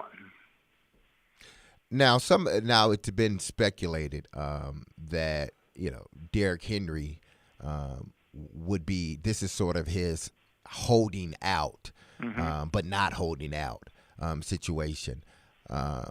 How do you think? Do you think if it is a holding out situation, does this work in favor of Derrick Henry? Because he's one of those guys that he's not going to say anything. He's not going to put it out so everybody can see it, but these little subtle things he may do. So does it work for him? And if it does, would it be beneficial for the Titans to extend his contract, considering his workload and potential workload moving forward? Listen, I'm not extending him. We kind of touched on this last week. He's making like $12 million this year, 12.5 next year. Something around that. He's kind of on the top of the market of running backs. I think he's 28 now, or 27, 28 now, which means in 2 years after you played him another $24 million, he's about 30 years old. Like we gave you the new deal. Like that would be my position on it. Like we gave you the new deal, and we didn't have to. Like we were re-signing the quarterback, we put the franchise tag on you, but we reached an agreement. And look, you've played great. We've paid you a lot of money. You've had some injuries. That's okay. We think you're going to be all right. Like, but that would be my position on it. Like I'm not getting in the game of kicking this down the road a little bit where you're giving him more money now. I mean, I think part of the situation, with A.J. Brown was, like, you're paying a lot of guys money. Like, I don't know that you're going to pay the running back more money. So is it going to work out for him? If I were John Robinson, I would not pay him, beyond what his current contract is. I know your time is limited, so your former team, where is this going with Daniel Snyder in Washington? Do you think that he's going to be out? I just think that there's too much talk about it, and then there's been, in terms of, reporting on frustration around the league in regards to him. I think, some of the things in the culture that have been there, that have been uncovered, have certainly not been flattering. The fact that, essentially his wife has taken over, kind of the day-to-day control of the team. It just seems to be like a heck of a lot. And now throw into it, the reporting yesterday, they just bought 100 acres and they might be, looking for, a new place to play, south of D.C. There just seems to be a lot going on to navigate, and I would think that you've got to be pretty clever to navigate it all. Yeah, interesting. So do you think ultimately though that we could? Listen, yeah. I think some of these are situations are different, but you look at what happened in Carolina, seeing what has happened in other sports as well. I do think that there is a chance. I do think that there will be pressure by other owners, just based on the reporting. The people that are reporting the stuff they're reporting are not doing that without some type of insight that stuff is going on. And I think if that's going on and you have, listen, all these guys are powerful, but then all of a sudden you combine, 10 or 12 really powerful guys, that's hard to defend. Going back to what we were just talking about with these OTAs and voluntary, well, why don't they get rid of voluntary? Tim, either you're going to have it and they need to be there, or you're not. I mean, why do the wink, wink? Why do the voluntary, but that really means we need you to be there? Why don't they get rid of that word? Because guys don't want to go. Well, then get rid of it. Then get rid of it. Bargain. To me, it's like, I don't know. It's like they're not willing to commit fully to, if the players don't want to be there, then just shouldn't they have been trying to put that in the CBA? Like, we just want to get rid of OTAs. I don't know if that's even possible, but I don't know what teams are doing. They were saving it for the next round of negotiations. Okay. Okay. All right. Fair enough. Do you have to go do a TV hit? I do. I got to jump on right now. I appreciate you guys squeezing me Tim. in. Thank you. Tim Hasselbeck, every week. He's got to go do television. Mm-hmm.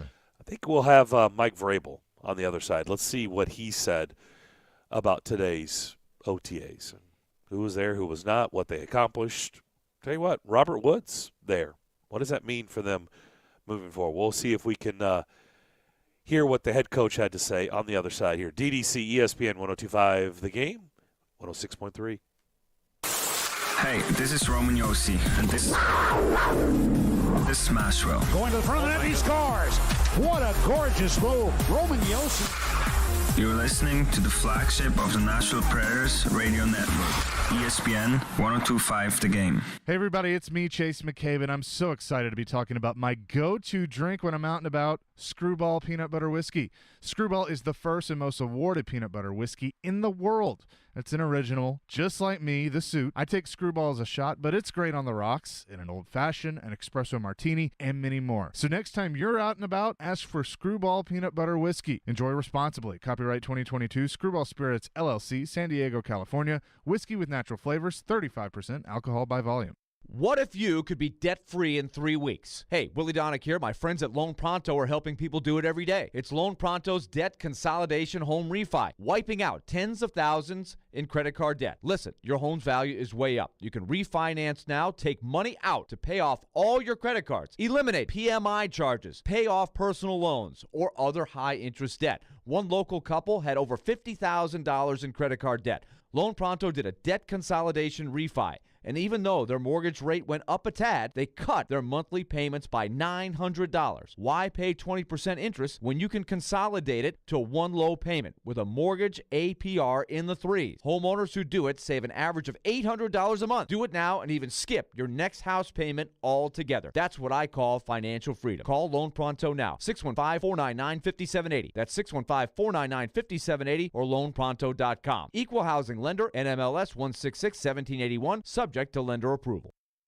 Erectile dysfunction ruins sex, but it's more than that. It harms otherwise good relationships. It destroys marriages. It can cause depression and anxiety, and it can be extremely hard on a man's self-esteem. This is Kim for the Tennessee Men's Clinic, and if you're suffering with ED, if it's affecting you, I want you to know that if you're like most men, we can treat it and get you back to the man you used to be. At the Tennessee Men's Clinic, we're ED experts. Our protocols have success rates as high as 90%. We've successfully treated thousands of men in the Music City, and we have a variety of treatment options and treatment combinations that could have you performing like you haven't in years. You could even last up to an hour and experience great sex again that is satisfying for both you and your partner. In treating your health, expertise matters, so make an appointment today. Your initial appointment is only $99 and includes blood work and a medical consult. Call 615-208-9090 or go to TennesseeMen'sClinic.com. Visit our website to learn more, including side effects. Treatments extra. Results vary. Hey, Nashville, this is David Poyle. You're listening to Nashville's best sports talk, ESPN 102.5 The Game.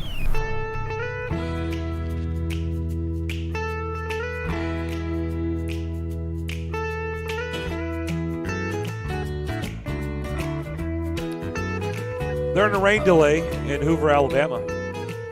SEC baseball tournament, Alabama and Georgia. First teams playing today. Currently sitting in the dugout, watching rain come down and eating sunflower seeds. So we'll keep you posted on that. Alabama off to a good start there. And 5-1. Yeah, that would be an upset. Alabama's the 11th seed. Nashville. Vanderbilt is supposed to play at 4:30, but we think that is going to be, of course, pushed back there. The first couple days of the SEC tournament, when you're trying to get 4 games in on one field, we know there have been some late nights. Late night. If you're scheduled for the nightcap, get ready for a rock around the clock, man. You're going to be playing. You could be playing at 1 o'clock, 2 o'clock. It's happened before. Whew. It's rough. I was also reading a tweet from Kevin Weeks, says he can confirm John Tortorella is one of the coaches that has been interviewed by the Flyers for their head coaching vacancy. So just thought we'd pass that along. So that would be Rangers, Flyers, if it happens. Rangers, Flyers, Blue Jackets, Lightning, all in the East. Plus Vancouver in the West. He's well-traveled. Well, he wasn't there very long. It didn't really go well in Vancouver. Does Vancouver count? It does. Hey, if you was there, it counts. Barely. I don't even think he got his clothes dry cleaned. He was there. It was short. It was pretty short. Quick. Well. It was very quick. All right. I believe Mike Vrabel is we're ready to play what he had to say today after OTA. So let's hear from Titans head coach Mike Vrabel. Hi, Teresa. Good afternoon, Mike. How are you? Good morning, whatever it is. I'm good. How are you? Great. How nice is it to be able to have Robert Woods out there at this first week of OTAs, and even as you take good care of him in his recovery. But to have him out there needing to, build chemistry between him and Ryan as fast as possible, this time crucial and very helpful. Well, I mean, I think anytime that we can get out into the practice field and be able to coach players, I think is critical. I think that, Robert, his experience in different places that he's been, in his NFL career and what he's done, continue to improve. I think it's just he's been a great leader, and then he's just, he's doing what he can do right now. Getting on the field 2 days in a row for him, though, how important is that to be able to bounce back from one practice to the next? Yeah, I mean, I think we're just always trying to look at the schedule, Corey, as far as what we're doing, and tomorrow we'll be in a different schedule and come back on Thursday, and,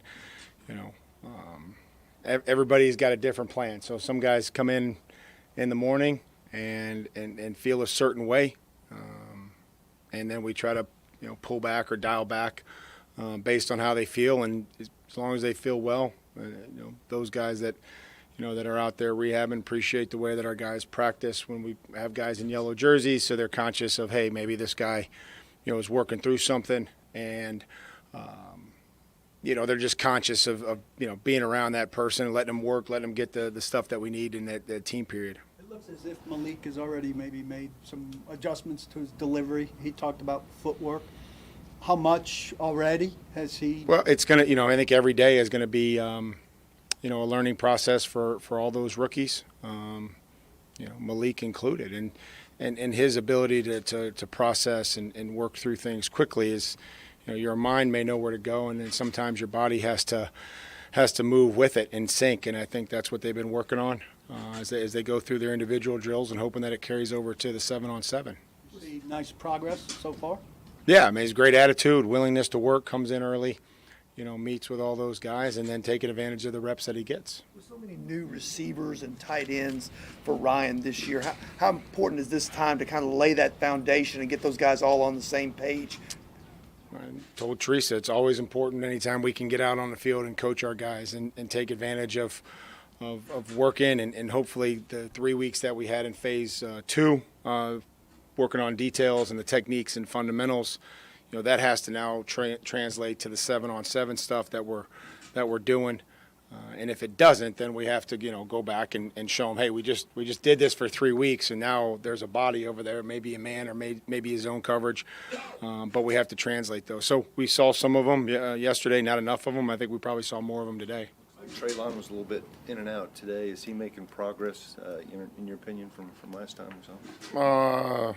Yeah, I mean, in my opinion, they all kind of come along differently. We're just trying to make sure that, everything that he does, he's continuing to improve. We talked to him, a little bit about ball security, route running, every day, just like Malik and Nick and all these guys offensively. There's a lot of terminology. There's a lot of places that they line up, and I think that he's working hard and he's trying to improve. Does he have allergy issues, Mike? Is that part of a thing that's for him? I'm sorry? Does he have allergy issues? Is that I'm not going to talk about anybody's allergies to pollen right now. I think everybody's got allergies. So just conditioning for Treylon? Just the reps that we put him in there. I don't think there's any limitations right now. How much different maybe is it, Mike, for the second year guys, and how much you hoping those guys can make a jump after being around here for a year? I mean, I think that's what we hope is that they took the coaching and the opportunity, experience, whatever they had last year, looking going down that list of Caleb or Dylan or Racy and Molden and Naquan Jones, and I know that there's other guys, Torrey Carter, I'm just trying to think, but hopefully the experience that they did have, whatever that was in a game, trying to be more comfortable just coming into the building and knowing how things operate. Even looking at like Dylan Cole, somebody mentioned today, Dylan Cole, this was a player that was added midway through the season, and it was always just continuing to play catch up, and then having the off-season program to get some of these details just more vocal. He's communicated more, and I think just so much more comfortable, and I think that's a good example to just, having some of this, foundation that's so critical. Mike Taylor said that it was important for him to be here to show the young guys kind of the way. How important and critical do you think it is for guys to be here to show that leadership to the younger players? I think it's critical anytime that we have an opportunity to coach the guys out on the field. And, that's our job. We feel strongly in the job that we can do to coach and develop players and to teach them. We went through this conversation with the rookies, and I think it's the same thing with the veterans or anybody. When you're working or conditioning, in the first couple phases with 3 or 4 other guys, you tend to go a little harder. And, I know that everybody that's not here, they'll be in shape, they'll be conditioned, and they'll be ready to go. So as far as, do I think it's important? I always think it's important when we get to coach players, because that's what we do. That's why we come to work. And I think that the guys are here, they get something out of it. Dennis said he's grown up a lot since last year, or is growing up a lot. Yeah. You see the same thing? I do. And again, Des would be one of those other players that Jim was talking about going into their second year. You see improvement each and every day. There's a great attitude. Continue to work with them and excited. And I know Ryan's, and Logan and Malik are, excited to be working with them. Tart mentioned how he could already feel the competition level rising on that D-line. How much have you seen the competitiveness overall, not just that specific position group, but the last couple of days? Well, it's professional football, and our job with 90 players or 91 or whatever we're going to end up with, is to try to create competition at each position, because that's gonna make everybody better. And I try to tell them the ones that deserve to be here, they'll be here. And there's no set number of position players like, oh, we're going to keep this many defensive linemen or this many. If you deserve and you've earned the right to be here, John and I have to find a way to keep you here. What's been the most encouraging thing you've seen the last couple days? Well, I would just say probably the improvement from yesterday to today. I think that's the biggest thing is all the coaching points that we made after the meetings or after practice yesterday, which we'll do here in a little bit. I think that translated. Guys came in, Ola, came in with a great attitude, was out early, and then that carried all the way through practice. I noticed it the entire day, and, I'm going to make reference to that when we go in here and meet. That's just how you start your day. Sometimes we'll determine, how that entire thing goes. I asked Taylor if he needed a drama-free season, and he kind of said, we all know that's just not possible. Probably not. You just kind of accept that as... No, I just think that there's always going to be distractions, whether that be with a player, that be with a family member, and I'm not just talking about Taylor. There's going to be things that come up that we have to deal with. So you can't eliminate distractions. You just have to be able to handle them, and we'll handle them. His attitude's been fantastic, and I've enjoyed having him here, and it's been good for everybody. Specifically for him, there's bound to be something that comes up. I think there'd be something that would come up for you, this year, Paul, with your job or whatever's going on. So I don't know why Taylor or me would be any different. You've got a couple open spots on the offensive line. How do you envision maybe that process playing out from now until September as far as mixing guys in and out and giving a lot of guys opportunities? Well, I think the ones, they all are going to earn. They're all going to have an opportunity. What they do with it will determine how many more opportunities they get. Try to find, a good combination that's a winning combination, and that gives them the best chance to succeed and help our football team. So I think that's going to be probably pretty fluid, Jim. I think just throughout the entire offseason, it's hard to identify those guys right now. We're not in pads. It's predominantly a passing camp, and the runs that we are installing and running against our defense aren't at a pace that, you could really identify anybody in the run game.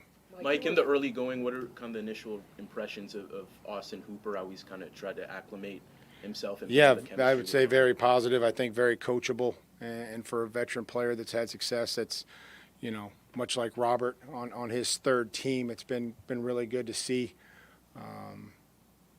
This was a guy that was in California for a charity event for a great cause that donates money back to foster kids when they turn 18, and took a red eye to be here last week. So if that's any indication, the commitment that he has to us and trying to earn the respect of his teammates, I think that's a good start. Mike, you talked a lot about how much you enjoy being these guys and teaching. You haven't had that totally the last couple of years in the offseason. To have them all here the last month and to have that interpersonal, how much have you enjoyed it? And do you already see a benefit to this time? I do. I love it. It's awesome. Carter's here. He can come. His school's done. And, that was something that you missed, not having him around, just thinking, through protocols and everything else. So, personally, that's great to have him be out there and be a part of this while he's still around. And then just being able to work with players and communicate. And these guys are building that connection with their teammates and with their coaching. Mike, you were featured heavily in the Brady documentary about teammates pushing each other to get the edge. With all the guys that aren't here today, do you feel like your team this offseason has done a good job of getting the edge maybe on the other teams in the league? I think that the guys that are here have certainly done that. I have been in contact with everybody, on our football team, and I know those guys are working. And so when they come back, we'll coach them. But our focus is, the entire offseason has been with those players that are here. That I feel like that's where it should be. And then, when the ones that want to come back to any part that's voluntary or any part that's mandatory, we'll give them the same, coaching and the same, level of commitment out there on the field. Do you ask guys to just check in at least and let you know their plans if they're not going to be here, or just so you know? Well, I think when you get to this point and when you try to make this thing and try to have connections and relationships with them, you kind of, I hate to say I'm not responsible for them, but I feel like I'd like to know where they're at and that they're doing okay. So we check in and we communicate, just like the ones that have been here. For some reason, something comes up. We worry about them if it's 7:50 and we've used to seeing them every day at 7:50 before an 8 o'clock meeting. We'll try to track them down and say, hey, is everything okay? It's not that, if you're not coming, that's great, but we've seen you for 3 days and now all of a sudden we don't see you. We just make sure that you're doing okay. So there's constant communication, comfortable with where that's at, but then make sure the focus is on the guys that are here. Kind of changed his body during the early part of the offseason. What's it been like seeing him on the field? Good. And he's working through, much like Robert, and just trying to build some confidence and continue that rehab process. But you just see how quickly his body developed when he was able to have somewhat of an off season, whether it be with the back or, unfortunately, the knee. He certainly looks different, and it doesn't look like his jersey's hanging on a coat hanger. Mike, you spoke last week about getting entitlement out of the organization. Do you feel like there was entitlement in the organization? No, I've said that to our team since I've been here, Jared. I just maybe said it for the first time, or you heard it for the first time on the radio. I've always said that. I've always tried to tell our guys that, we don't want to think that we deserve something by not having worked for it. So that's something that we've always said, and I hope that the players would echo that and that would come across in how we've operated since I've been here. There you go, Titans head coach Mike Vrabel speaking today. OTAs. We'll come back, wrap up the second hour, and discuss it next. Let's put the green flag in the air and turn them loose. Nashville's home for NASCAR. He's going to try to make a big move here. It's brought to you by the Nashville Fairgrounds Speedway.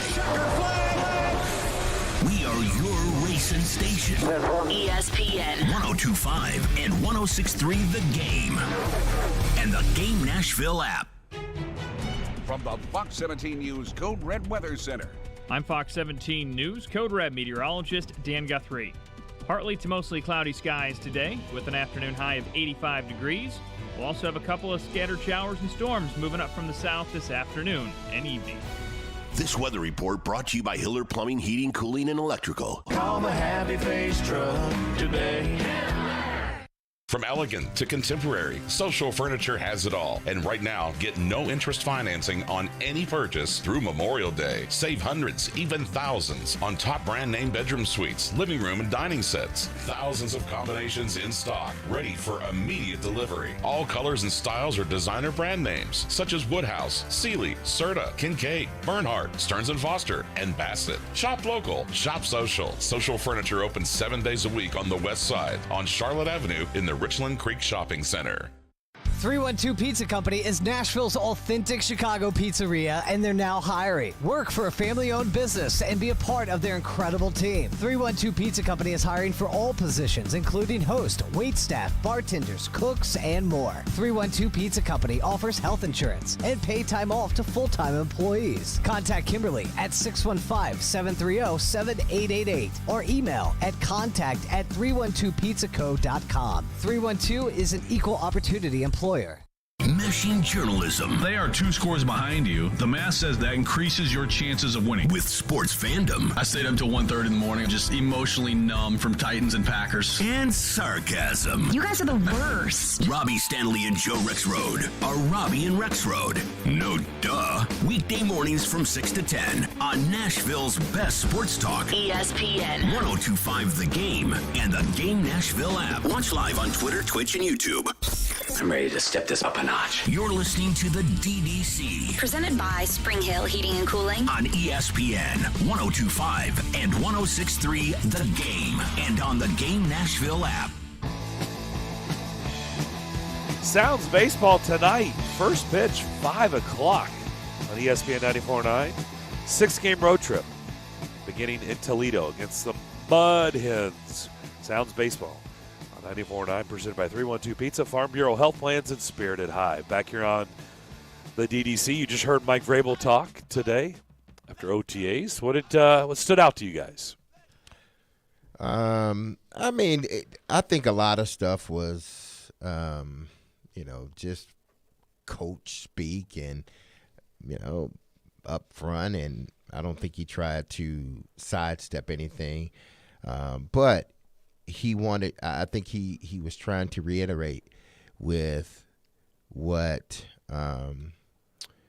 was asked of him.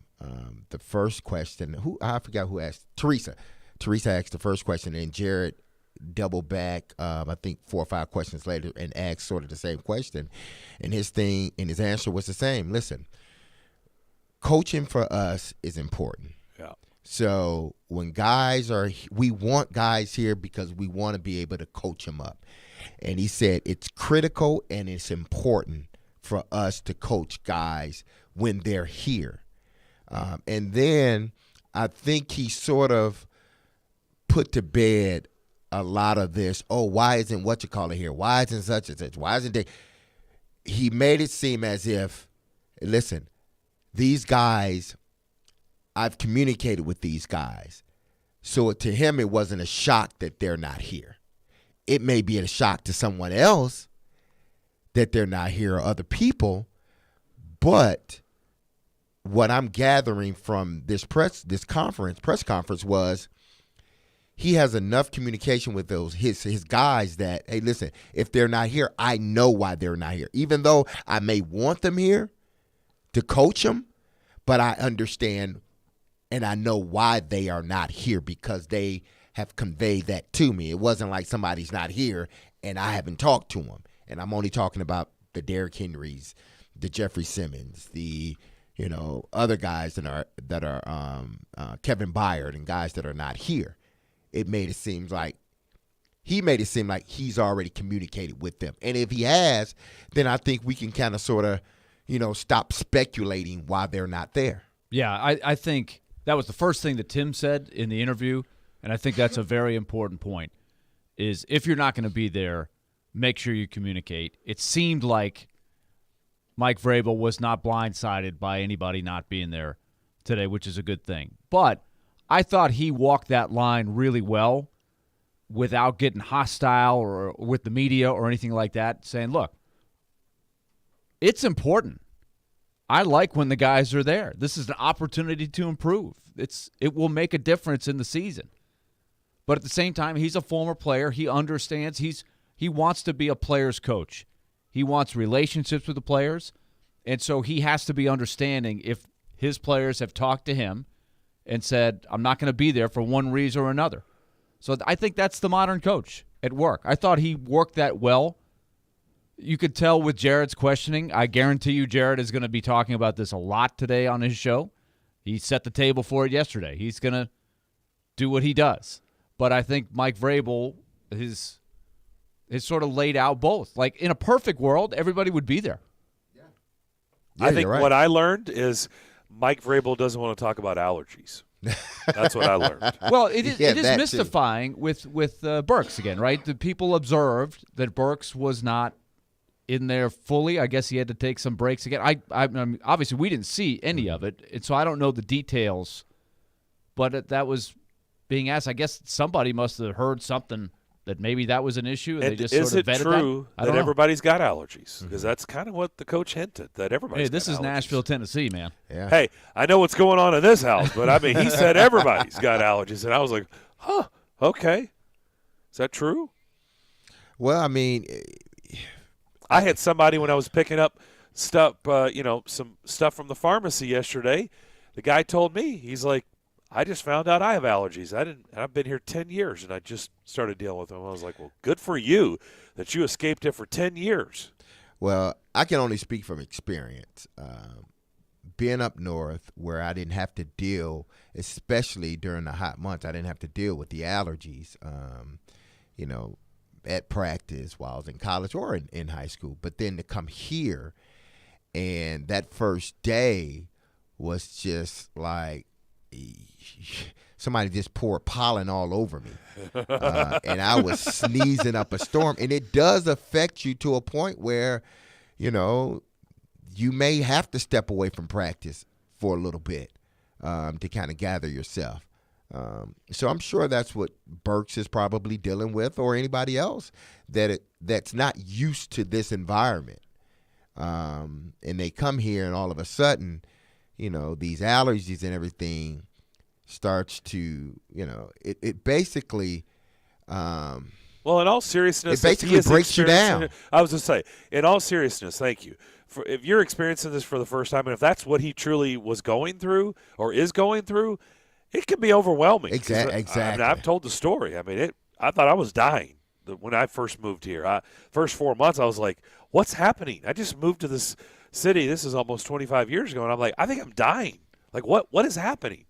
If you don't know, obviously, a lot's changed over then. I would hope somebody would have told him when somebody comes here now, like, hey, just so you know, a heads up, you may deal with this. Nobody told me that a long time ago, but, it can be overwhelming. There's no doubt about it. I mean, heck, now all of us being here as long as we have, it still can be overwhelming, right? You can imagine if he is experiencing it for the first time. We'll come back. We're not done with this. We're also, some players have talked. We'll hear a little bit that later on the show. But when we come back, we have to begin the third hour going vroom, vroom. Joseph Newgarden, Nashvilleian, Indy 500 this weekend. We'll talk about all that with him to begin the next hour. That's next. ElectronicExpress.com. We make it happen. Harness LLC needs 5 foremen to join our team. Go to selectharness.com now if you're a foreman with 3 years experience in excavation. Invest in a company who's going to invest in you. Selectharness.com. Harness LLC. Build people, move dirt. Introducing the first Nashville location of Mayweather Boxing and Fitness in Midtown. Perfect for all fitness levels. Join a community that will help every person unleash their inner champ with fun, effective, and empowering group boxing circuit workouts. Become a founding member today. Stop by the brand new studio in Midtown at 2041 Broadway, Suite C, or call 629-206-9092 to join the family exclusive. Pre-opening rates now available. Mayweather Boxing and Fitness, the gold standard in boxing fitness. Hi guys, it's Andrew with Hillside Medical Clinic. Is erectile dysfunction damaging your relationship? Are you sick of the pill and all the side effects? Well, welcome to the future. We have a major medical breakthrough. Hillside Medical Clinic uses the most advanced form of wave therapy. Backed by 60 clinical studies, our technology uses pressure waves to repair and open up blood vessels. We've helped countless men get rid of their ED. But what is the true end result? Their relationship, even their lives, improve drastically. If you're ready to regain your love life, call us right now, and not only will the assessment and ultrasound be free, we'll also give you a gift that produces immediate results in the bedroom. It almost never fails. This is worth $550, and it's free to callers right now. 615-576-5000. That's 615-576-5000. Put a stop to your erectile dysfunction and experience what I call the happiness ripple effect. Call Hillside Medical Clinic now, 615-576-5000. From the Hillside Medical Game Studios, WPRT FM Pegram, WPUC HD2 Laverne. Broadcasting on Alexa. I appreciate that. And other smart speakers. ESPN. 1025 The Game and the Game Nashville app. A Cromwell Media Station. Informative conversation while you work. This is the DDC. Presented by Spring Hill Heating and Cooling on Nashville's best sports talk. ESPN. 1025 and 1063 The Game and on the Game Nashville app.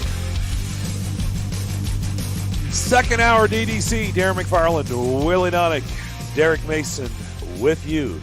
Third hour here on this Tuesday.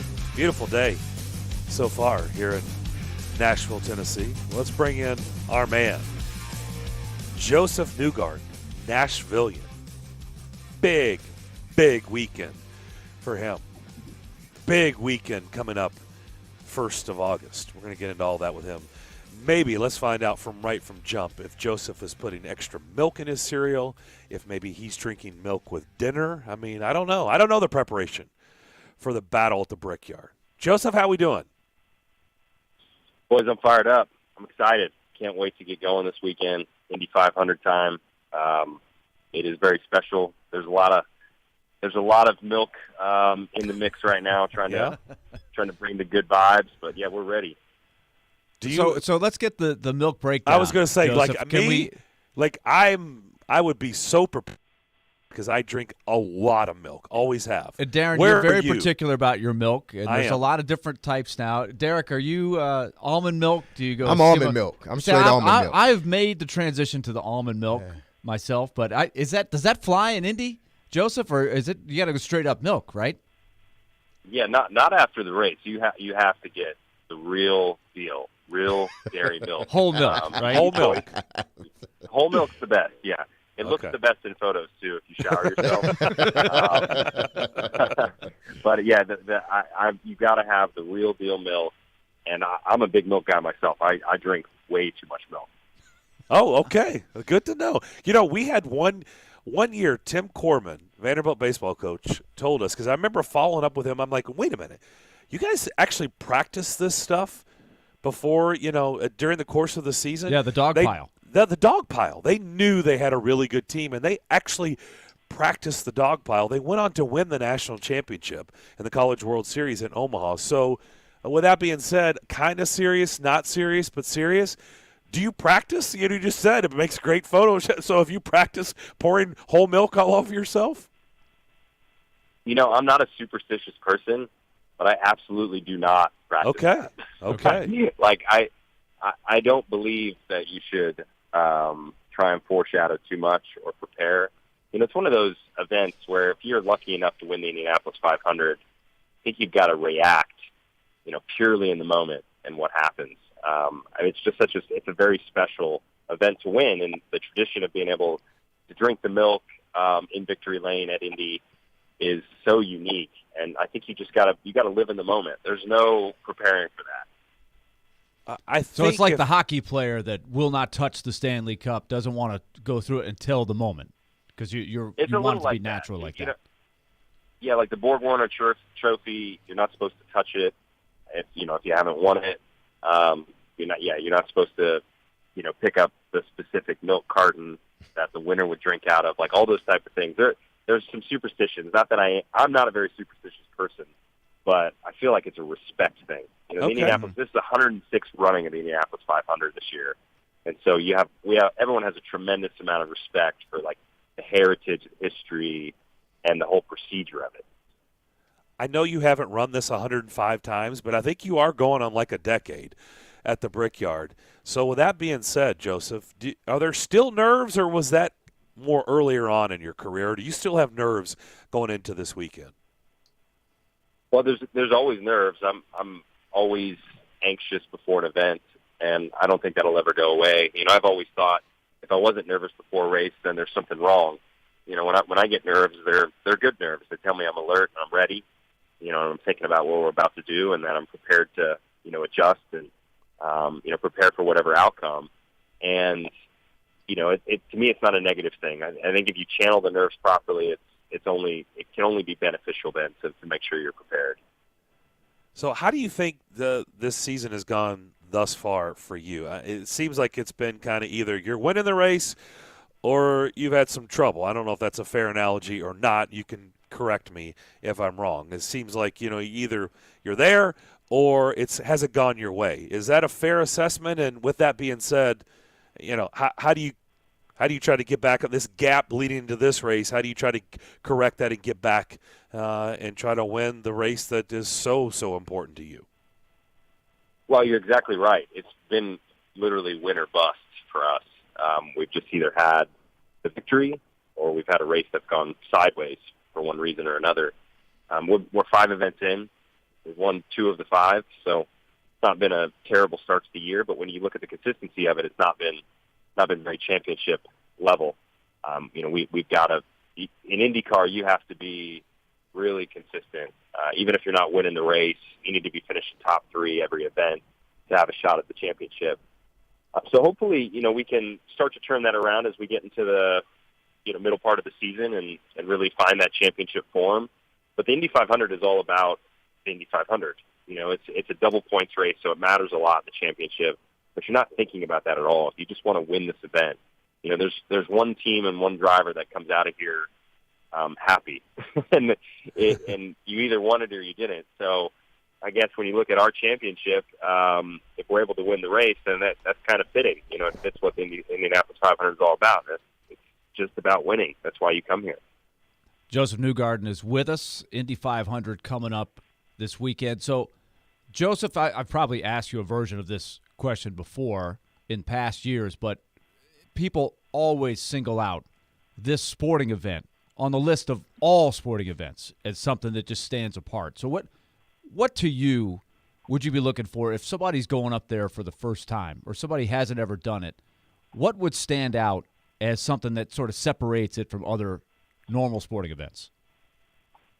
Well, the Indianapolis 500 is a lot like these other marquee events. Like the Kentucky Derby is a prominent one that I think of. It's crazy to say, though, and what people should really recognize, you come up to the Indianapolis 500, you have twice the amount of people that are at the Kentucky Derby that are at the 500. It is unbelievable. Like, just to wrap your head around that, right? Think about 300,000. And I have been to the Kentucky Derby. I know Darren has, too. And so I know there is a boatload of people with that thing. So to think about double that's unbelievable. Insane. Yeah, even just an NFL Super Bowl, it's 3-4x the amount of people that go to that type of event. So the sheer size and magnitude is unrivaled. It's unrivaled anywhere in the world. So that's what's so impressive about the 500, and it really is an experience. If you've never seen it before, what I love about it the most is really the pageantry and the ceremonies that take place before the event. So right as all the cars are on the grid, before we take the green flag, there's about 30, 45 minutes of just ceremonies, where we're honoring our troops, we're honoring, servicemen and women, and you're really just celebrating. You're celebrating the event and what it means, and it's kind of everyone just coming together to enjoy the moment. And if you've never been there, it's hard to express that to someone. You've got to see it in person. You've got to feel that atmosphere and energy. So that's what I always tell people to look out for. I'm like, right before the event starts and we do all the ceremonies, the build up, you've got to be really present in that moment and take it in because it's an impressive sight to see. We will have coverage on 102.5 The Game starting at 10 a.m. on Sunday of the Indy 500. Joseph Newgarden is with us. So, Joseph, meanwhile, I know this is not top of mind right now, but, of course, in this city, we still look forward to the Grand Prix that's coming up a little bit later. Anything going on there? How are the proceedings happening in the hometown? Yeah, I think we're tracking really well. Obviously, my mind has been so lasered in on Indianapolis and trying to maximize the 500. But as soon as we get out of here, we've got an entire championship still to focus on, and the Music City Grand Prix is a big part of that. We had our inaugural race last year, and it was a really fantastic event. Everyone did a great job to kick it off and get it off the ground. And now we just got to make it better. So I'm excited. There's track changes that are coming into place, which I think are going to improve the racing product.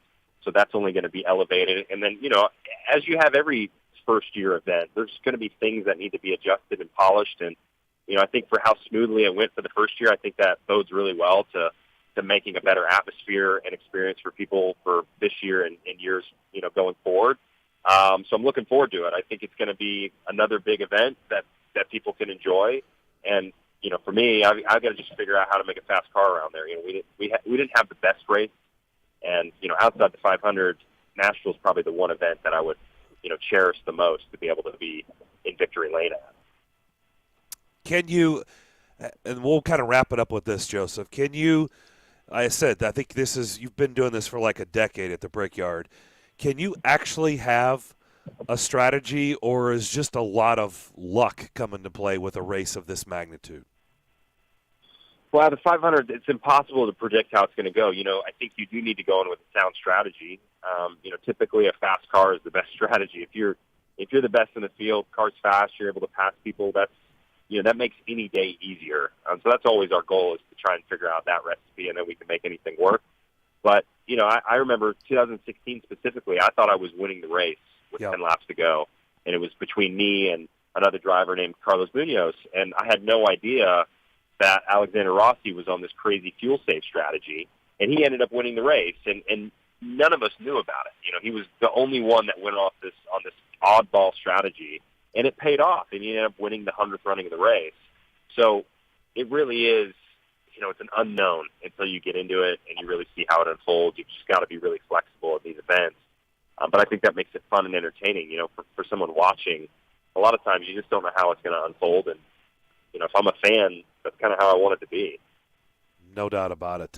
Hey, thanks for doing this. As always, I know we're going to try to keep checking in with you leading up to the Music City Grand Prix here in the first week of August. Best of luck this weekend. We're going to be watching here from Nashville, and we'll talk to you soon. Sounds good. Appreciate it. Enjoy, guys.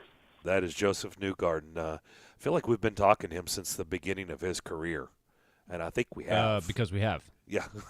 That's probably why it feels that way. Yeah. Good feeling. Yeah. Boy, what a career he's had, and certainly is not done at all. So you could tell how bad he wants this thing, though. He does, and he's tell. always talked about that. That 2016 references his best finish. He finished third. He does have a fourth place finish and a fifth place finish, so he's had 3 top 5s. But obviously, he would love to win this thing, and we'll see if he can. And Willie, you brought it up during the interview. We will be carrying that race, the Indianapolis 500, here on Sunday on these airwaves starting at 10 a.m. It is a must-watch race. It's a must-be. It's kind of a bucket list sporting event, but if you're not going to be there, you got to watch it or listen here on these airwaves on Sunday. We'll come back more on the other side here on the DDC ESPN 102.5 The Game.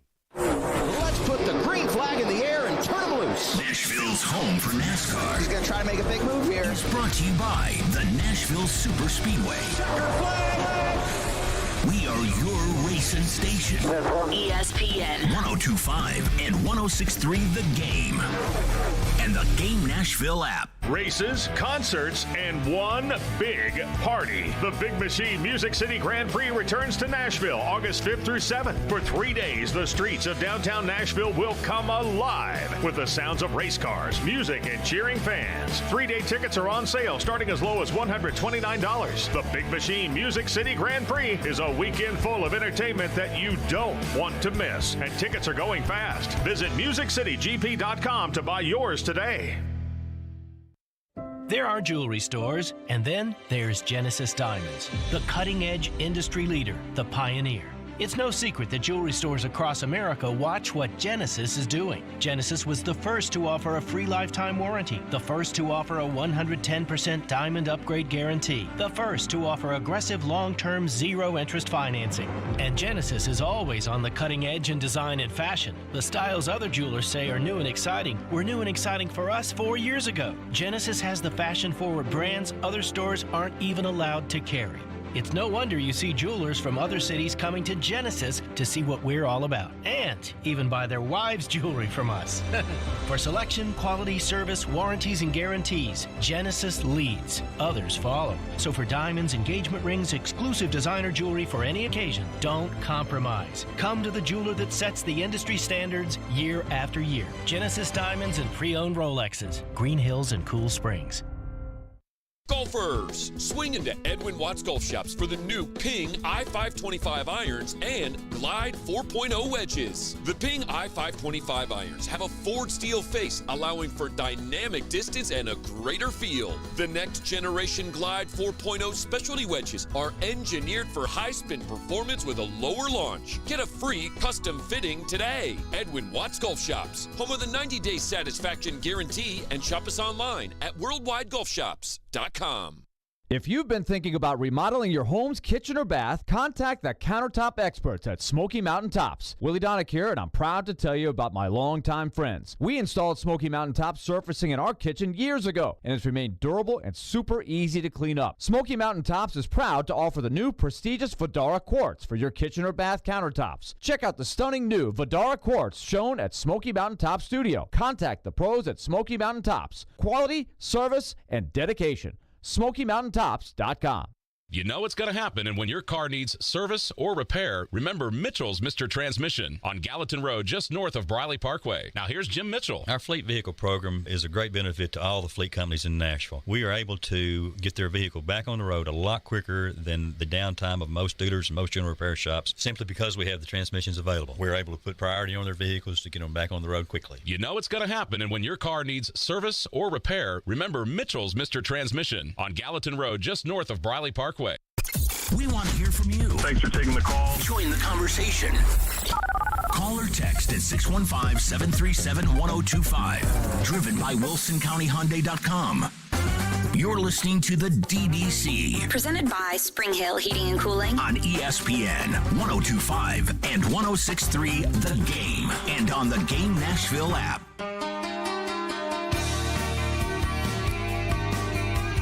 If we poll people, what do you think? I don't know, would be a variety of answers, but what do we think ultimately, what would be the category that would, or the spectacle, the sporting event that would actually win, would get more votes? The number one uno bucket list sporting event, what would it be? What do we think would win? Wow. You know, I mean, I'd love to know I'd love to know that we would get a ton of responses and a ton of answers, but I mean, ultimately, I feel like we've done it at some point, and it's always I'm sure the number one thing. But what do you think would ultimately win? Which one? Gosh, man.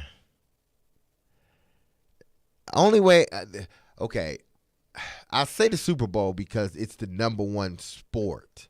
Yeah. But then again, you know, if you're talking about globally, it would have to be a soccer game.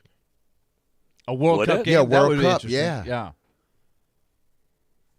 Well, I mean, here's something that just come quickly to mind because, Willie, yes, I'm sure over the years we've done this topic for sure. I know we have.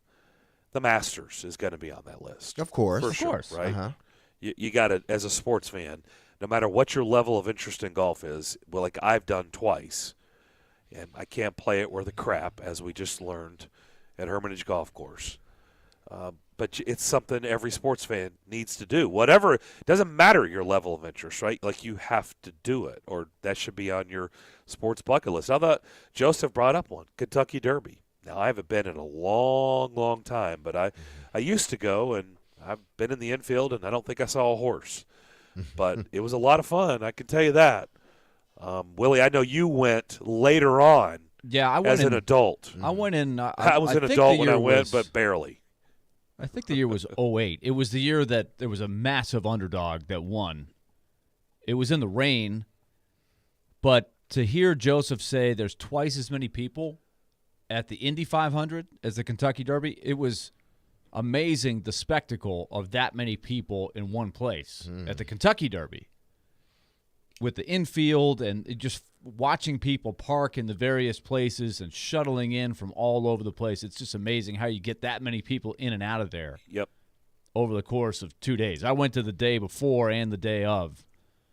It was very worth it to do it one time. That's what I think separates. You're going to a sport that you don't really know much about for the spectacle of it.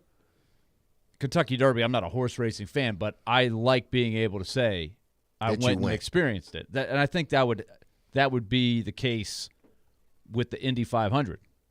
That's what everybody tells me anyway. The Indy 500 is one, and Willie's heard this story. Derek, I had the opportunity back at another place that we worked at that had a big sponsor attached to our show, and they offered me the opportunity to go there and sit in their suite and be a part of the Indy 500. And it's a regret that I have today. I mean, you didn't take it. I didn't do it because I didn't want to deal with the traffic and 400,000 people. And so I chose not to do it, and it's a regret that I have even to this day. If I had a mulligan, if I could do it over, I would have done it differently. But at the time, I'm like, I don't want to get 400,000. I don't want to deal with the traffic. That's going to be a nightmare getting in. It's going to be even a bigger nightmare getting out. I passed, and boy, do I regret that. Bummer. Yep. Bummer. I would. Sometimes you just got to put up with the conditions, you know. Yep. And I would say Daytona 500 is, and I've been fortunate enough to do that a couple of times. It would be on somebody's list. Tyler on our text line says a World Cup final for him for sure. And okay, I could see that's got to be on there. I think you even said that, Derek, right? You said probably if you're talking big spectacle. Well, we're about to see in 2026 World Cup. That would be a big to do. I'm trying to think what else have we left out that's kind of outside of the World Series, Super Bowl, the ones that NBA finals, anyway, right? Stanley Cup final. Like I'm trying to think outside of that stuff. Outside of that, Formula One. I don't know. I think that would be on people's lists for sure. I'm trying to figure out which one outside of the big four. Wimbledon is on my list. There I've we never go. done that. Okay. I've gone to the U.S. Open in New York many times, and that's awesome. Wimbledon. Excuse me. Wouldn't it be I guess you have your top four, but wouldn't you stretch it? That's almost like a top 4B. Wimbledon? Yeah, I think so. I mean, the fact of where it is would be really cool, right? I mean, that would move my interest level way up. Right? You're having a hard time with Wimbledon. Yeah. Wimbledon. Yeah. Wubba wubba. That's a college. Who was the VJ? Wubba wubba? Julie Brown. Julie Brown. Thank you. Downtown Julie Brown. Thank you. Well done. Yeah. Yes. Willie, you know about downtown Julie Brown? I know my VJs. Oh man, what was her signature saying? What was it? I'm close. I don't think I'm nailing it. Wubba. Wubba. Okay, yeah. It's MTV right there. Yeah. Well Child of done. the 80s, man. Come Way on, to pull that one out. Willie, was that Billy that pulled that out, or Willie? When I came back home and we had cable. Those were the Billy days. For sure. Yeah, definitely. I went right to MTV. Like, let's start watching some videos.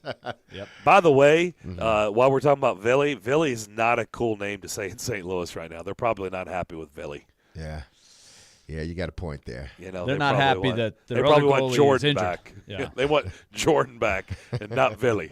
He's not coming back. No, he's not. Billy's They're stuck with Billy. Yeah, they're stuck with Billy in St. Louis. What's interesting is Billy won the job.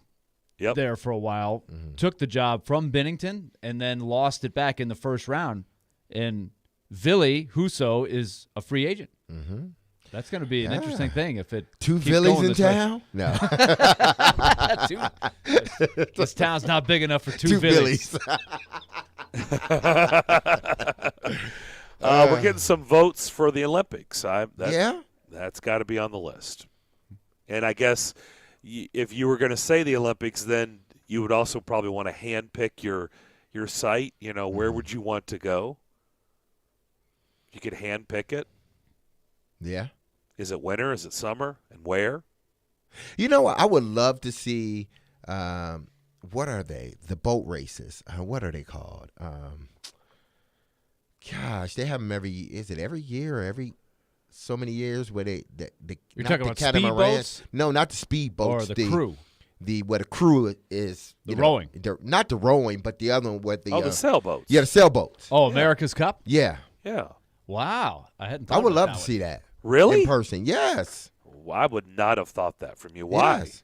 Are Because you a it's boat just guy? I like boats. I'm not a big water fan because I just think water is unforgiving, even if you can swim. But I just like the teamwork and all the intricacies that goes into timing everything perfectly. And it seems like those individuals are about to fall off the boat, and they don't. It's just one of those sports where you could just watch like everything going on at one time. So that would be one for me. I don't. Where do they do that? I have no idea. I don't either. I think it's New England, right? It's Is it? Rhode Island. Okay. Hasn't it been there? I don't before? know. I would. You could say whatever, and as long as there was a body of water, I'd be Cumberland. like, yeah, that's probably close. That's They probably do it right. in the Cumberland. Now, if you say Arizona, I'd be like, I don't think so. I don't know if it's I one don't think fixed that's place. where it's at. Huh. Mark in Paris says the Indy 500 was awesome. Martrice from Nashville says WrestleMania. Right up Chase's alley. Oh, yeah. Oh, yeah. College World Series, I think, is a good one to throw in. That's got to be on there, and I still have yet to do it. That is. You should do it. I know. I highly recommend. I say it every year. You need to take one of Maddox's teams there and play In a the tournament around it. Around it, you'll have an there you absolute go. blast. May I nominate in that spirit the Japanese Baseball World Series, the NPB You don't World mean Series? that. You don't mean that. That Really? would be so yeah, in the Tokyo Dome, 50,000 people. That'd be You cool. know, I never would have. It would be. I never would have thought that. But Watch Yamaiko Navarro hit the ball 480 feet. Just fringe major leaguers slugging. or Tom Selleck. What about Tom Selleck? Mr. Baseball. Brockmeyer on the call. Yeah, I like I said, I'd love to know ultimately which one would get The most votes. Yeah. Which one would actually come out outside of the big four? It's really cool. And how many have actually, who's done the most of that list we just put out there? That's another good one, right? Like who's actually done the most of that? Somebody in our text like the Cricket World Cup. Is that for real? I don't know. I don't Sure it know. is. Again, where is that? If you have like a couple weeks to spend. Actually, we're getting several votes for cricket. What? Is it J.R. Lind that checked in with the cricket? Nobody named JR, I don't think. Well, actually, one of them's unnamed, so could be. That could be J.R. Could be. Ryder Cup. There we go. That's a good one. Getting a vote for Ryder Cup. Let's see. People are weighing in. America's Cup has been in the San Francisco Bay. It rotates around. Okay. Okay, it does rotate around. Okay. I think, it would be part of the challenge would be to go outside of your comfort zone, right? It's easy to say, I want to go to my favorite Football, sports, big thing. Yeah. But a sport you're not familiar with and then come away going, oh, my gosh, that was amazing. That's why I think the boating one would be pretty cool. That would be very unique. Here's another cool one. Vote for on our text line for the Dallas Cowboys cheerleaders tryouts. Would be a spectacle to see. Don't they show that on like HBO or something? I don't know. They have I like don't a know. documentary. Reality that you show? do- reality shows thing. I guess I don't not. know. I would say there's a lot of people that won't push back on that. They'd be like, yeah, sure, that'd be. Oh, here's a good one. Army-Navy game. That is another. Yes. Haven't done that one. Army-Navy football game. Haven't done that. Again, had an opportunity. Unfortunately, it didn't happen. But that is one that needs to be on there. That's a good one. All right, we will come back. Before we get out of here this hour, we are going to hear from Ryan Tannehill. He did speak again and we'll hear what he had to say today. OTAs. We'll have Greg Wyshynski to begin the final hour here on the DDC. ESPN 102.5 The Game, 106.3. If you're on the road between downtown Nashville, They're still in good shape to make the playoffs. and I-840, Players make it clear they don't want to be somewhere anymore. there's a new way to hear all your favorite shows and sports programming on 102.5 The Game. I go back to that play and I shake my head. What I was worried about is that they were still just going to keep the goal. It's 106.3 FM. Think about all the good Titans teams. This is very much so a run-first offense. Now you have two choices to hear Nashville's best sports talk. Check out 106.3 now and add it as a favorite. Hey folks, Joe Rexford here, inviting you to go yard all May long with $5 Dinger Tuesdays on FanDuel Sportsbook. This season, all customers will get $5 for every home run hit by both teams when you place a $25 to hit a home run wager on Tuesday MLB games. The best part about Dinger Tuesdays is even if your bet loses, FanDuel will pay you $5 for every single home run. One team I would be probably gravitating toward here would be the Bronx Bombers of 2022, the New York Yankees. So what are you waiting for? Pick your home run hitter. Turn big swings into big wins. There's no better place to bet America's pastime than on America's #1 sportsbook. It is fast, it's safe, it's secure, and it's easy to use, which is very important for someone like me. Head over to your FanDuel account or download the FanDuel Sportsbook app and sign up using promo code Joe102. Again, that's promo code Joe102. You must be 21 or older and present in Tennessee.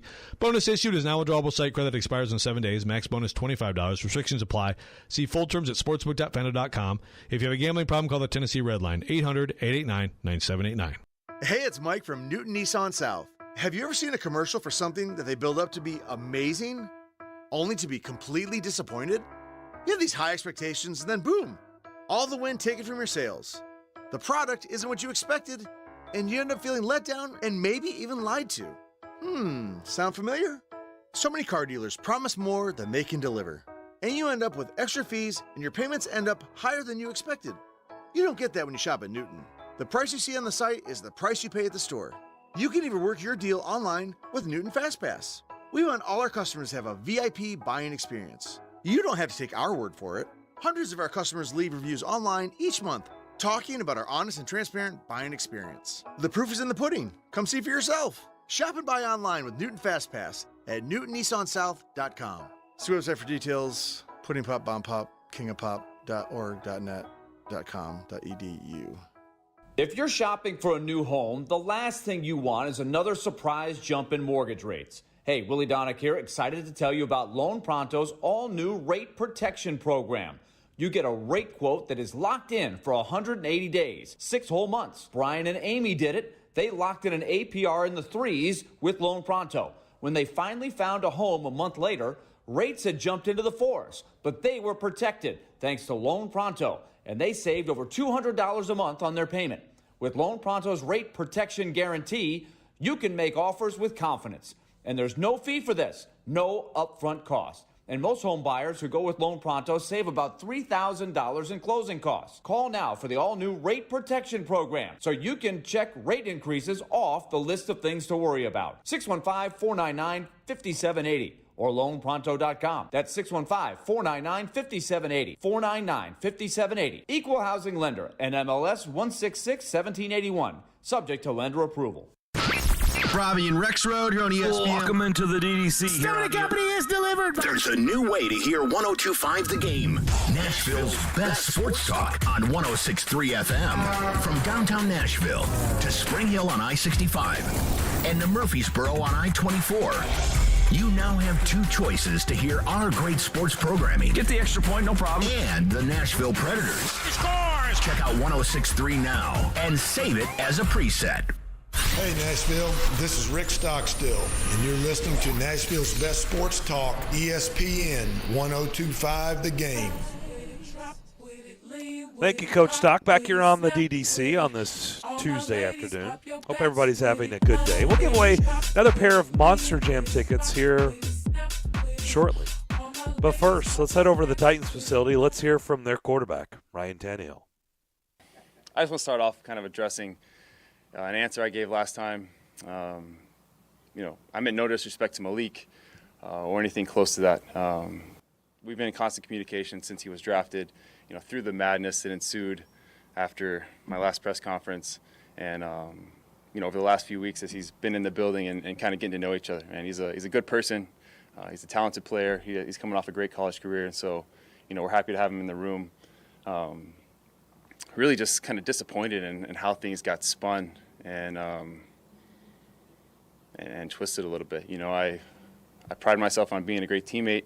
I have my whole career.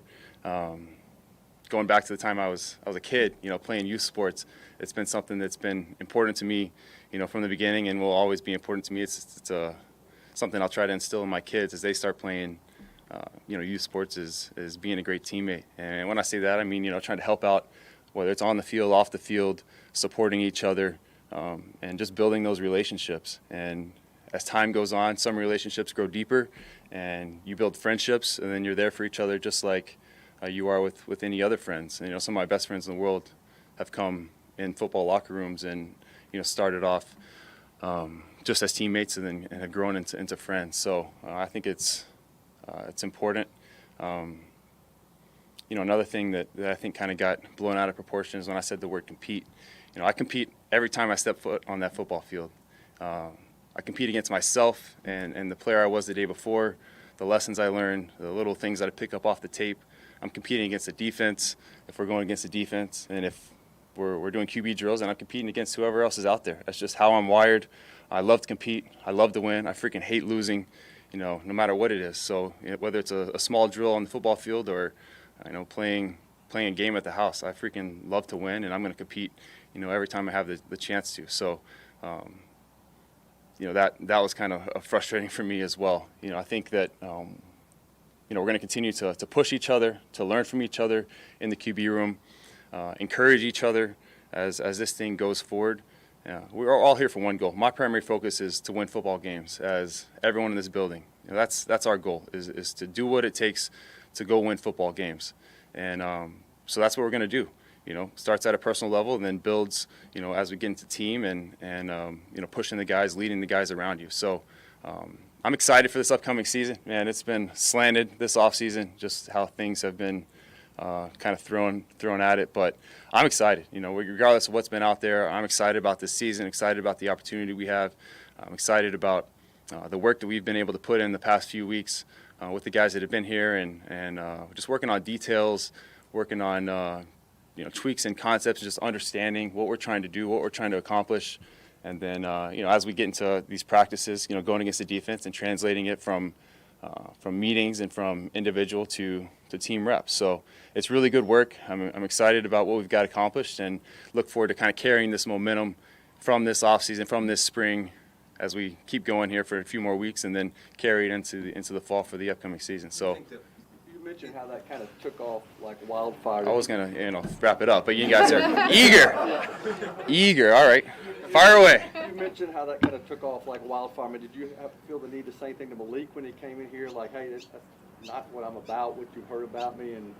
Yeah, we were communicating the whole time. As soon as it blew up, I reached out to him and,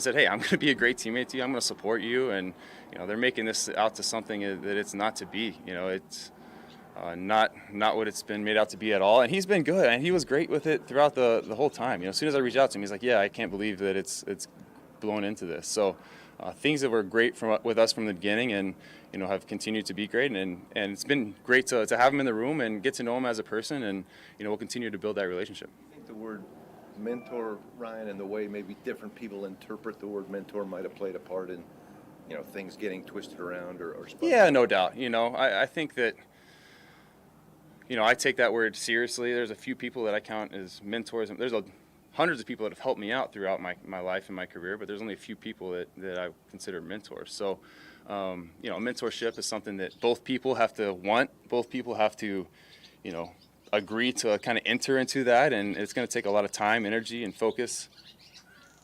Yeah. He agrees. He agrees with me.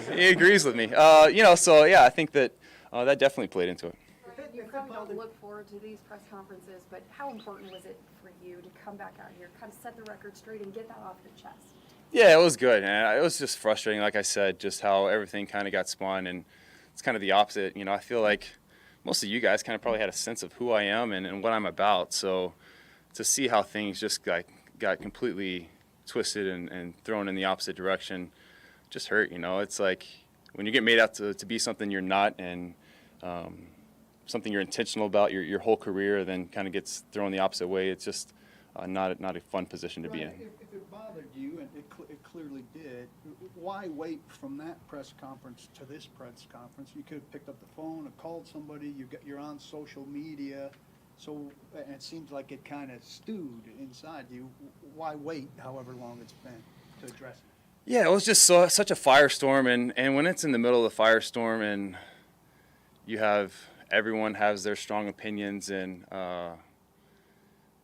their thoughts on it, I think that if I would have come out and said something in the middle of it, that's just going to further carry it on. And for me, I had to mentally just work through it, and I knew I'd have another chance to talk to you guys, and some time would pass and things would die down. And I don't think it would have necessarily quieted the situation if I did come out and say something right away. So I just felt like it was right to let it pass and wait for the opportunity to come speak to you guys again. What was the most surprising thing you heard about this during this process? What, in terms of other people talking about it, what stood out to you the most in terms of this firestorm? I don't know, just the general sense of how things turned. I wasn't like watching the shows or reading reports or anything like that.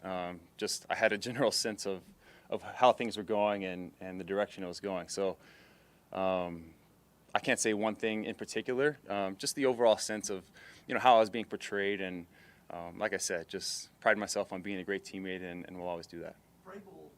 Immediately came to your defense the next time he was in front of us. Did you have any conversation with him in the aftermath, or did he reach out to you at all? Yeah, we talked briefly. I just kind of went to him. I was like, wow, that escalated quickly. And he's like, yeah, he said, I thought you handled yourself really well, and was very encouraging and supportive of the entire press conference. So, great to have his support. I mean, he understood. He knows who I am and what I'm about and what I meant when I said that. And, I think everyone in this building, I had great support from everyone in this building through the whole process. Coming in the building, guys were supporting me, and they know what I'm about and the kind of person I am. So that's what helped me sleep at night.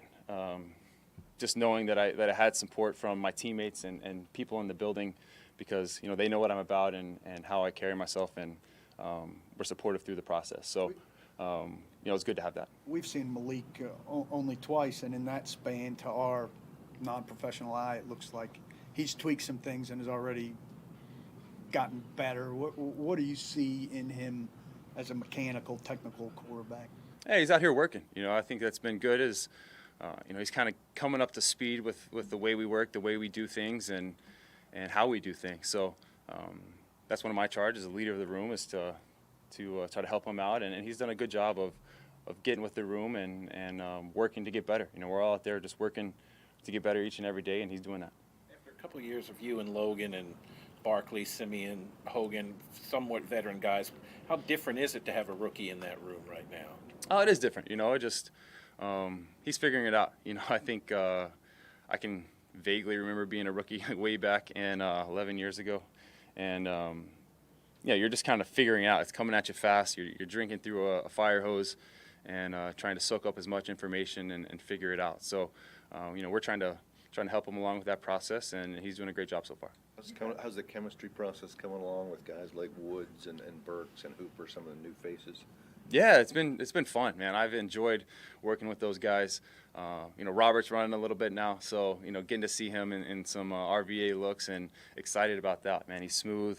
I really enjoy throwing him the football. Hooper's a guy who's been working with us for since I've been here, and just that connection is growing. We saw him make some plays today. He's got some great size and strength and length, and that's definitely a help for him, and it will help us offensively. And you mentioned Burks, a guy who's dealing with some things, and we're trying to get him back on the field and get him going again. But obviously, you see the size, you see the strength. You see him in just that open field tackle drill. He's going to be a one-cut guy. He's running. He's big. He's strong. So Haven't thrown a lot of balls to him yet, but looking forward to him getting back on the field and competing with us. Just a little bit with Dez during the off season, and maybe what do you think is maybe next for him in year two? Yeah, no doubt. Dez is working. He came down to Florida, threw with me for a few days, and got some good work down in there. He's working and excited to see the progress he's made. He made a tough catch today coming across the middle, safety on his back, through the contact, and just great play strength to finish the play and make the catch across the middle. So, as a quarterback, you trust the guy, tight window, defender on their back, you make the throw, and he makes the play for you. That gives you a lot of confidence to be able to come back and throw into those tight windows and make the plays. Now it's all about consistency, just coming out on a daily basis and doing it. Is it different building chemistry with a veteran who comes in new like Hooper or Woods than it is with a rookie who comes in like Burks and Phillips and Chig? It's a little bit different. I think that there's just a little bit more general understanding a lot of times from a veteran player. They've played more football, frankly, and kind of understand how things work. And you might have called it something differently, but they've repped things in the past. A lot of these guys coming out of college haven't run these types of concepts or in different types of offenses, so they're just having to pick up more information and incorporate it into the game.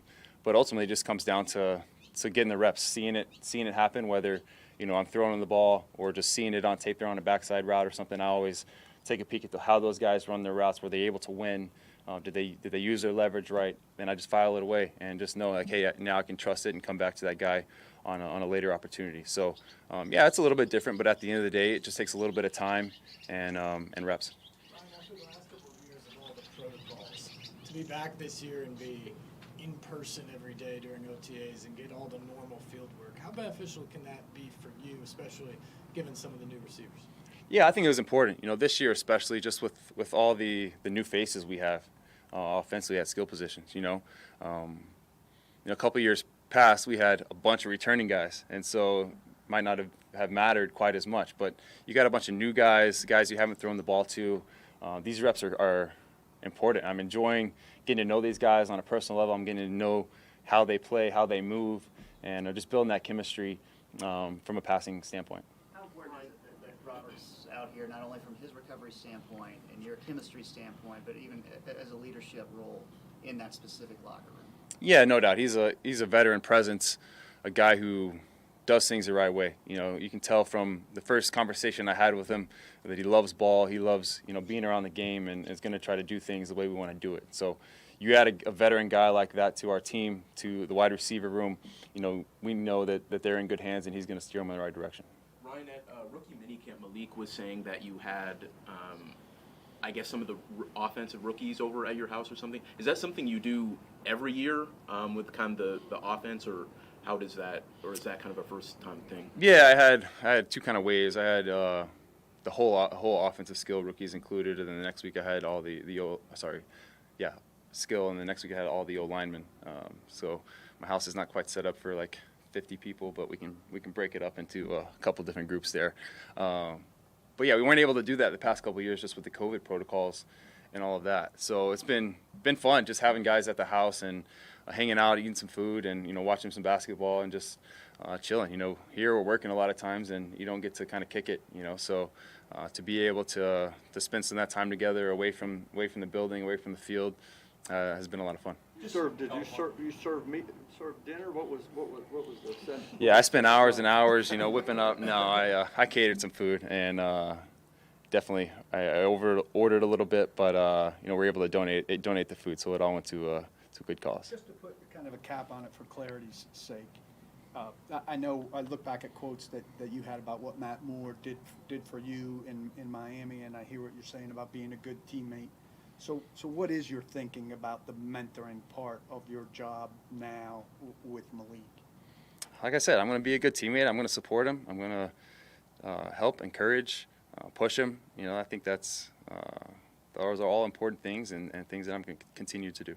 When you came in the league, was the word voluntary at this time of year interpreted differently? And is it an adjustment for you to see sort of limited number of guys out here at this time of year? Yeah, it's probably changed a little bit, and I don't necessarily think it's a bad thing. I think this time of year is for getting yourself mentally and physically ready to go play your best in the fall. And that looks different for everybody, you know. For me, this year is important to get on the same page with a bunch of these new faces, and everyone's kind of doing their process to do what's best on getting themselves to go play their best ball in the fall. So there you go, Titans quarterback Ryan Tannehill. We'll come back, discuss a little bit we heard, and wrap up the third hour next. Join Chase McCabe for Chasing Checkers every Sunday morning at 8 for all the news in the world of motorsports. Joey Logano gets the very first victory in the next-gen car while hearing from the big names. Two-time champion Kyle Busch. Being able to bring NASCAR, the Cup Series, back to Nashville is cool. It's Chasing Checkers, presented by Ample Collision Centers and the Nashville Fairgrounds Speedway on ESPN 102.5 and 106.3 The Game and the Game Nashville app. From the Fox 17 News Code Red Weather Center. I'm Fox 17 News Code Red meteorologist Dan Guthrie. Partly to mostly cloudy skies this afternoon. High temperature up to 85 degrees. We'll also have a few scattered showers and thunderstorms this afternoon and evening. This weather report brought to you by Hiller Plumbing, Heating, Cooling, and Electrical. Call the Happy Face Truck today.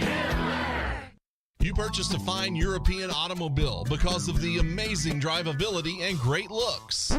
Then someone slid into you during a rainstorm. European Collision Repair is Nashville's premier location for collision repairs. Their state-of-the-art facility is certified by 30 vehicle manufacturers. The best part is their customer service, and they can provide an estimate simply by you sending in a photo of your damage. If you have a fine European automobile, have the repairs done at European Collision Repair. Go to EuropeanCollisionRepair.com.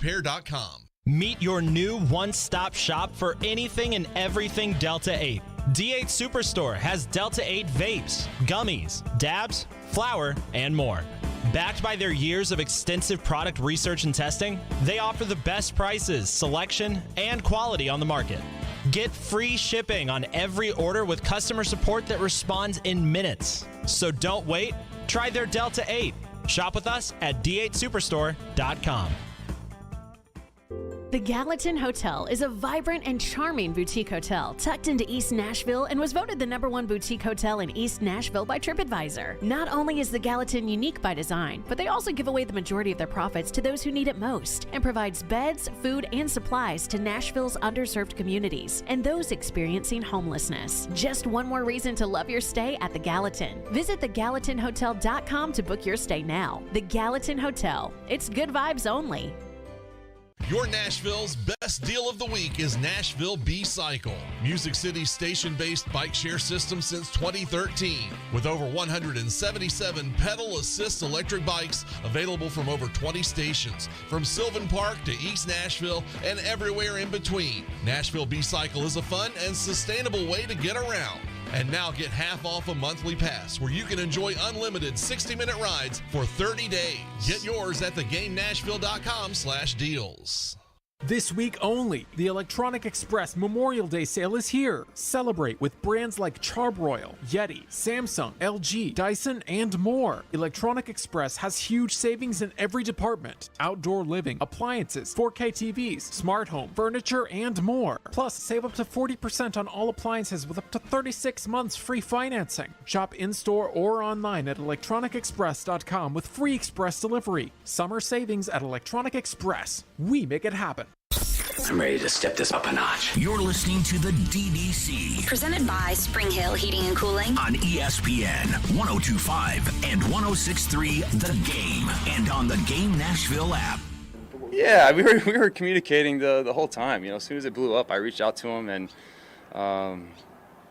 said, hey, I'm going to be a great teammate to you. I'm going to support you. And, they're making this out to something that it's not to be. It's not what it's been made out to be at all. And he's been good, and he was great with it throughout the whole time. As soon as I reached out to him, he's like, yeah, I can't believe that it's blown into this. So things that were great with us from the beginning and, have continued to be great. And it's been great to have him in the room and get to know him as a person. And, we'll continue to build that relationship. Ryan Tannehill speaking with the media for the second time this offseason. Back here on the DDC, Greg Wyshynski will begin the final hour with us. We'll talk a little hockey playoffs and Preds with him. But I'll be honest, guys, I think that's probably the most personality I've ever heard from Ryan Tannehill since he's been here. I mean, I've told the story many times. Like, we used to play his weekly Wednesday press conference when he would speak to the media once a week on Wednesdays, and it got so boring. We just stopped playing it. He literally said nothing. There was no personality whatsoever, and there was no point in playing it. We just stopped playing his press conferences. Nothing came out of them. That's the most personality I think I've heard from him or that he's displayed since he's been a member of the Titans. Anybody disagree with that or agree? I mean, that's the most he's talked in regards to some of the things. He seemed a little bit more upbeat. Hence, the personality comes out. I'll tell you what I think, Derek. I'm going to give you a theory of mine. I think since the last time he spoke, what's that time frame been? A couple weeks? Yeah, it's about 3 weeks. 3 weeks? Yeah, 2-3 weeks. I think he's truly learned now about the situation here. Exactly. I think he came in and he was a little naive. Even though he was prepped for it, I think he was naive. He wasn't sure what he was truly walking into. I think now he truly understands the lay of the land in this market. And he is, to me, it felt like he's got to take a little bit different approach. Like, everything is not okay. It's not. And I think players and coaches, they need to stop with this, I don't read or watch. Yeah, it's such so bogus. Exactly, because you contradict everything you were saying when you said I didn't watch or see. Derek, I did the same thing. It's like, dude, it's okay to say, hey, listen, I heard what was being said. I read what was being said. You don't have to name names. Exactly. You don't have to name names. I think the right term is I underestimated. Yes. And I chose my words poorly. Because I think that was the case. And I give me credit. I said it right in the aftermath. I think he was penalized big time. There was a big aftermath of some words that he chose poorly. He deserves it, though. That's on him. But give him credit. He realized when he says, I'm disappointed but it was never his intent. that happened. Well, you should be disappointed in you. No, because you're the reason. No, it was a total overreaction. No, it was not. It was a total overreaction. No, it's not. Yes, it was. Be better with your words then. You're 11-year vet. Okay, 17 minutes and 19 seconds. We're not going to go back through it. He spoke for 17 minutes and 19 seconds and misspoke on one phrase. He realized it. Right, and he went disappointed back with yourself. You know what's what more he was? important, the words you choose or your actions? He never intended not to be a good teammate. Some can say the words you choose because they can be detrimental to the person you're talking to. Well, but there's a right there's or a wrong. long There's a long relationship that he's going to have with Malik Willis. It's much better that there's some people that say everything right and then they do a lot different when they're in there. And you have a perception that, hey, this guy seems like a nice guy, but behind the scenes, he's really not a good teammate. And I would rather have it the other way. Right, and I don't believe that for a minute about Tannehill. But, again, when he used the word I was disappointed, basically, I was disappointed this became a big deal. Well, that's on you, man. Exactly. Because I looked at Derek. You weren't there that day, Willie. I looked at him, and I said, well, here we go. This is going to be national news. And it did not take long because if I can know that's coming – it's on him. He's got to be better with his words. But here's what I said when I said that was a press conference that was done. I didn't say it in these words, but that was a press conference that was done. He was angry. He was mad at what was being said. He was mad at the whole picture thing, at social media and everything else, and him not showing up and whether Vrabel made a big deal about it or not, because he went in there and he didn't care to speak his truth. I'm not. That's right. I am not his I'm not here to be a mentor. I was at home, renovating my house. Those were his truths at the time. But like you said, Darren, he underestimated what that would do. Totally underestimated. Exactly. So now he has to come back. Today it was completely different. Which is great. I mean, he's trying to fix it all. Yeah, that's fine. Which is great. Yep. Agreed. All right, we're not done with this. We're going to talk with Greg Wyshynski to begin the final hour, but we'll circle back around to this. I thought that was, like I said, probably the most. If Ryan Tannehill is going to talk like this every time, maybe we'll go back to playing his press conferences. It was the most personality to me he's displayed since he's been here. But we'll come back. Greg Wyshynski to start the final hour next. ElectronicExpress.com. We make it happen. Summer heat is on the way. Is your air conditioner ready? Costs are rising everywhere. Groceries, gas, utilities, you name it. Is your AC old, inefficient, and costing more than it should? Interest rates are rising, but not at Spring Hill Heating and Cooling. Qualified buyers have up to 72 months no interest for a new York air conditioner and 6 months no interest for repairs. At Spring Hill Heating and Cooling, all new systems come with a 10-year parts and labor warranty. Spring Hill Heating and Cooling, a York certified comfort expert company. Schedule now at springhillac.com. Looking for a career with purpose or have that passion for youth development? Boys and Girls Clubs of Middle Tennessee provides a safe place where youth gain the tools to learn, lead, and reach their full potential. And that starts with you, offering competitive pay and free after-school care for employees. Learn more at bgcmt.org. Spirited Hive. Come see what all the buzz is about at Spirited Hive on Instagram. Finding the right person for the job isn't easy. Just ask someone who hired a monster truck driver to deliver pizza. And the neighbors are going wild. You can hear that engine from a mile away, Fran. And he's foregoing the driveway and heading right up the lawn and over the azaleas. What a power move. But if you've got an insurance question, you can always count on your local Geico agent. They can bundle your policies, which could save you hundreds. With 6-foot tires and a roll cage, this pizza guy could quite literally crush the competition. For expert help with all your insurance needs, visit geico.com/local today. Listen to Stillman & Company with me, Caroline Fenton, all season long on ESPN 102.5 The Game for your chance to win Nashville Sounds tickets courtesy of 312 Pizza Company in Germantown. From the Hillside Medical Game Studios, WPRT-FM Pegram, WPUC HD2 Laverne, broadcasting 97.5 Murfreesboro, 106.3 Williamson County. ESPN 102.5 The Game and the Game Nashville app. A Cromwell Media Station. Informative conversation while you work. This is the DDC. Presented by Spring Hill Heating and Cooling on Nashville's best sports talk. ESPN 102.5 and 106.3 The Game and on the Game Nashville app. Final hour DDC here on this Tuesday afternoon. Hope everybody's had a great day to this point. Darren McFarland, Willie Daunic, Derek Mason with you. Our buddy Greg Wyshynski, ESPN, now joins us. He's been working with PK Subban. What would be your grade for PK and his work thus far? Is there something above an A+?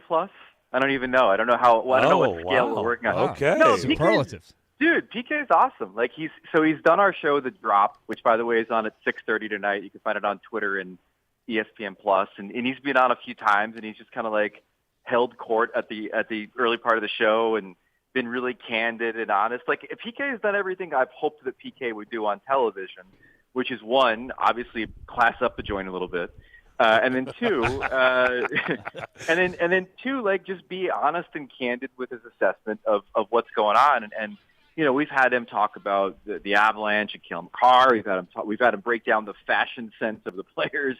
Like he's done all the things that I've wanted from a fan's perspective, PK to be as a broadcaster. And, you know, if, who knows what's going on with the hockey with him as a free agent, but if he's looking for a second part of the career, I think he's probably found it. Well, I don't think, look, anybody who's spending time, obviously we spent time around him with when he was here with the Preds and Greg, you've been covering this league for a long time. I mean, I don't think anybody what? PK getting in the media after his playing days are over? Like, I don't think that would surprise anybody, but I think he's dipping the toe in the waters, right? Just to kind of start, maybe get that ball. I don't think he's done yet. What's your feel? I mean, what do you think, honestly? A year, two, or where are you on the rest of his playing career? Yeah, I think he could still play. I mean, obviously, he's not going to be the Norris Trophy contender he once was. I also don't think he's necessarily a third-pairing guy. I think the problem for PK has been that contract and that cap hit and the inability for any contending team to take him on. Like, I'm sure if they had the opportunity that the Toronto Maple Leafs would have easily acquired PK Subban in the same manner in which they acquired Mark Giordano. If the price tag was right, I think he would have fit in nicely on that team. He doesn't have the wheels he used to have. I'm not quite sure if I trust him with my power play, but I think that he's a guy that certainly brings a veteran presence, brings the right personality into your room. I mean, I've been around the Devils in the time he's been there, and he's like a den mother with that team. Like, he's just been like a really great person to have around that group of young players. And I think you could bring him into any room in this league, and he'd have a positive influence. So if he wants to keep going, I think he's going to find opportunities. I really do. I just don't think it's going to be at the price tag that it's been at previously. Yeah, no doubt. When the Predators traded him to New Jersey, he had 3 years guaranteed, 9 per, so $27 million that they shifted to the Devils. So I'm not going to tell you our discussions because I want to hear your answer, and these guys will get a laugh on whether I'm close or not. Let's just go on the premise of his next deal is a 1-year deal. Like you said, he's not going to get $9 million. What do you think is the number PK could get to play next season on let's just say a 1-year deal? What kind of number do you think it would be? Well, I mean, there's the money he'd probably look for, and then there's the money he'd probably get. And we're still in a league with a somewhat flat cap. I'll caveat this. I think there's probably a difference in money for PK depending on whether or not he's trying to fit within the salary structure of a contending team, like, say, like the Lightning or, say, like the Leafs, and whether he's going someplace else to simply just keep playing and make some bank on a team that, might be on the way up, say like Anaheim, for example, just to like pull a name out of my behind here.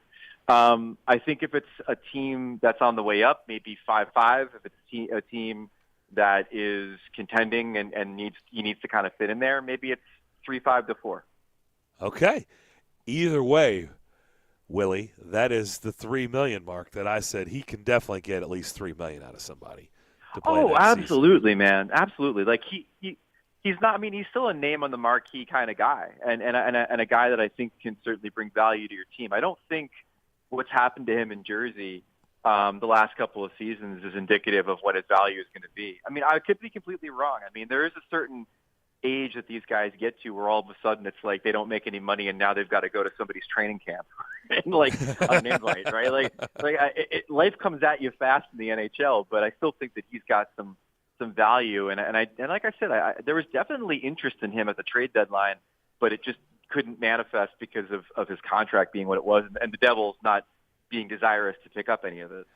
And us making picks every year going to the Stanley Cup playoffs, I pulled a Britney Spears again, Greg, and I did it again. I picked the wrong team like right away. I knew in the series, like, oh crap, I did it a couple years ago. These guys know I picked the Rangers to beat Carolina, and after game 1, I came back and I was like, I'm pulling the ripcord. I totally goofed. Rangers are not winning this series. It's over. Carolina wins, and of course the Hurricanes mopped them.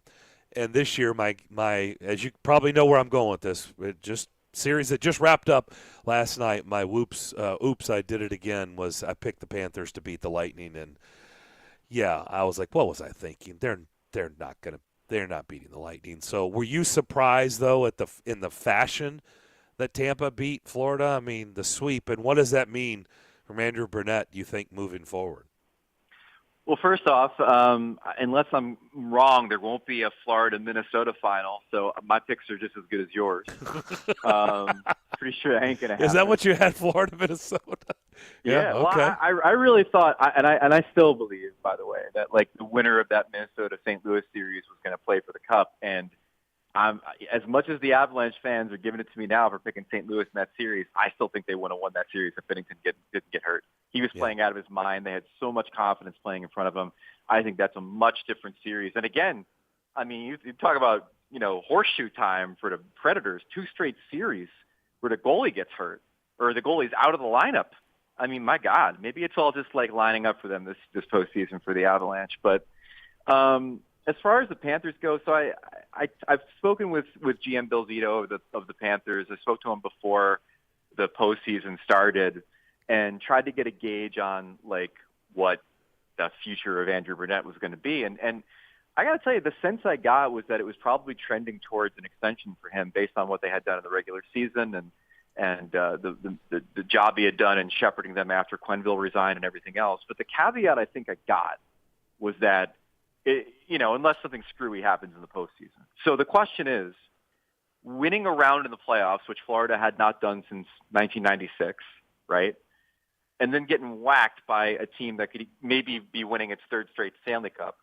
Is that something that is a fireable offense or a let's not extend the relationship offense?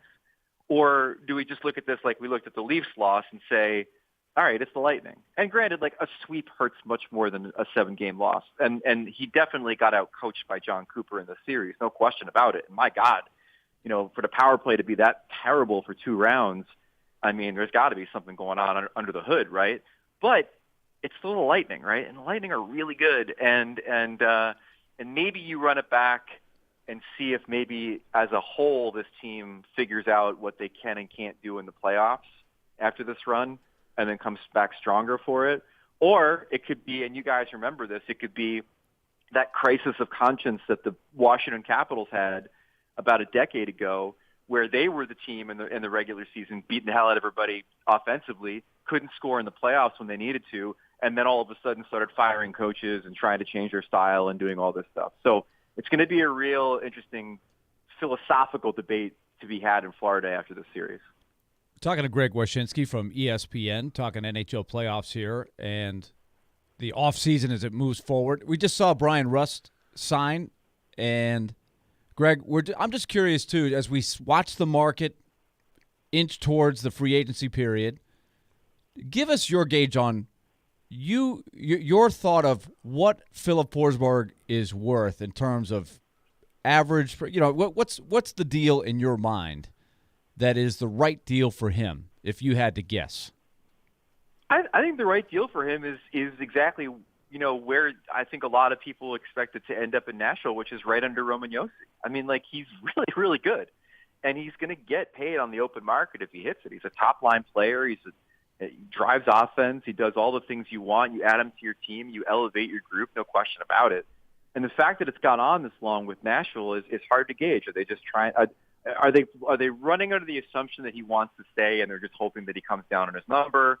What do those negotiations look like? I don't know. I mean, it's bizarre to have this go as long as it does, and then him actually staying there. I'll be honest with you, like, that's not usually how it works with these things.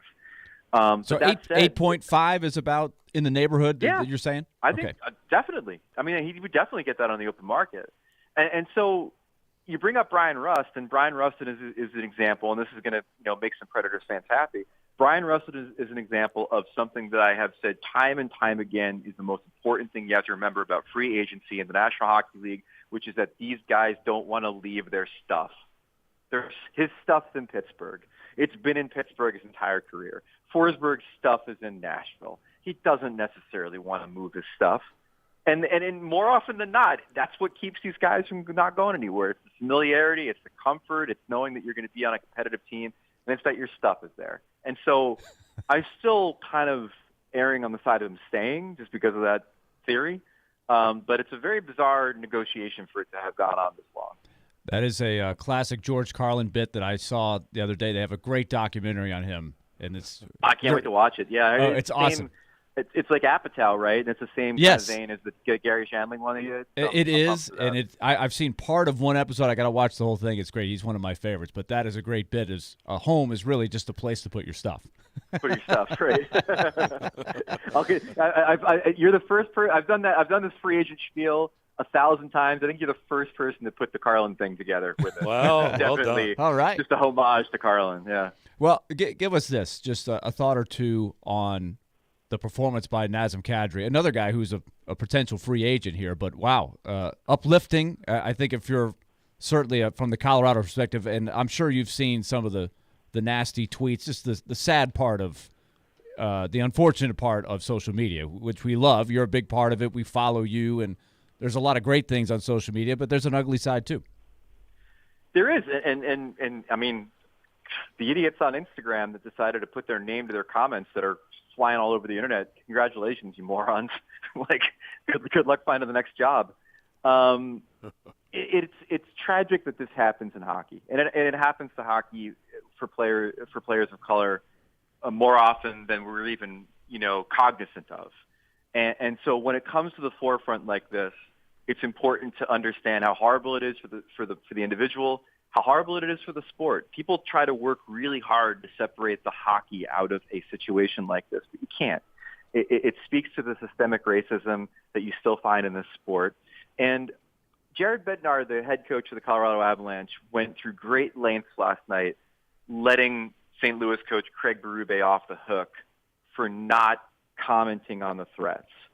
And I know that these coaches are trained to not talk about the other team's players, and I realize that there's a lot of context when it comes to Kadri and the Blues, with the hit on Falk last year that earned him the 8-game suspension, with the situation with Bennington where they're not really believing that it's an accident. I get that. But, man, don't no comment the threats. Like, just speak to the threats. Just say they're wrong. Just say don't do it. Say something. Because to hear it from Berube with that context about Kadri makes that statement so much more powerful than it would be coming from anybody else, right? And so for him to punt on that before Game 4, I thought was really frustrating and just spoke to the kinds of little things that we could all do to try to, get away from this garbage. Yeah. Well, and by the way, good that their names are on it. I hope that stuff does play out. You shouldn't be able to skate free. I hope there are consequences to those people. So good. For sure. If they don't get jobs because of it, too bad. Two things on Kadri real quick. One is I was really impressed with the way that he took great pains to say it's not all Blues fans doing this, and to be crystal clear about that last night. Because I think a lot of Blues fans were coming at me this morning and being like, well, what if I boo him? Am I a racist? And I'm like, listen to what the man's saying. It's not about you, man. It's about this select group of people that were threatening him to the point of needing police escalation at their hotel. Yeah. And the other thing is, this is a guy who's a hothead. I mean, he's been a hothead. He has multiple suspensions in the playoffs. And I give him all the credit in the world last night when he's getting tackled by David Perron and pushed around and the Blues are popping off and they're losing their minds. The old Nazem Kadri would have slashed back. The old Nazem Kadri would have cross-checked back. And instead, the 5-on-3. They said, as someone, I think Eric Johnson said, took it on the chin and kept playing. And that is a sign of the maturity that I think this guy is starting to finally have at 31. Well, to your point, I mean, I know they went on to win the game, but that 5-on-3 could have been the end of the game. At that point, it could have. I know they did. I don't think they scored. I think they scored right afterwards. Kadri scored right afterwards. Right afterwards. And it was the game-winning goal. But it was, that was. It did end up mattering. Yeah, the Blues were gassed, and he scores, and it just goes to show, man. Like the Blues, for all their bluster about he doesn't matter to us and this, that, and the other thing.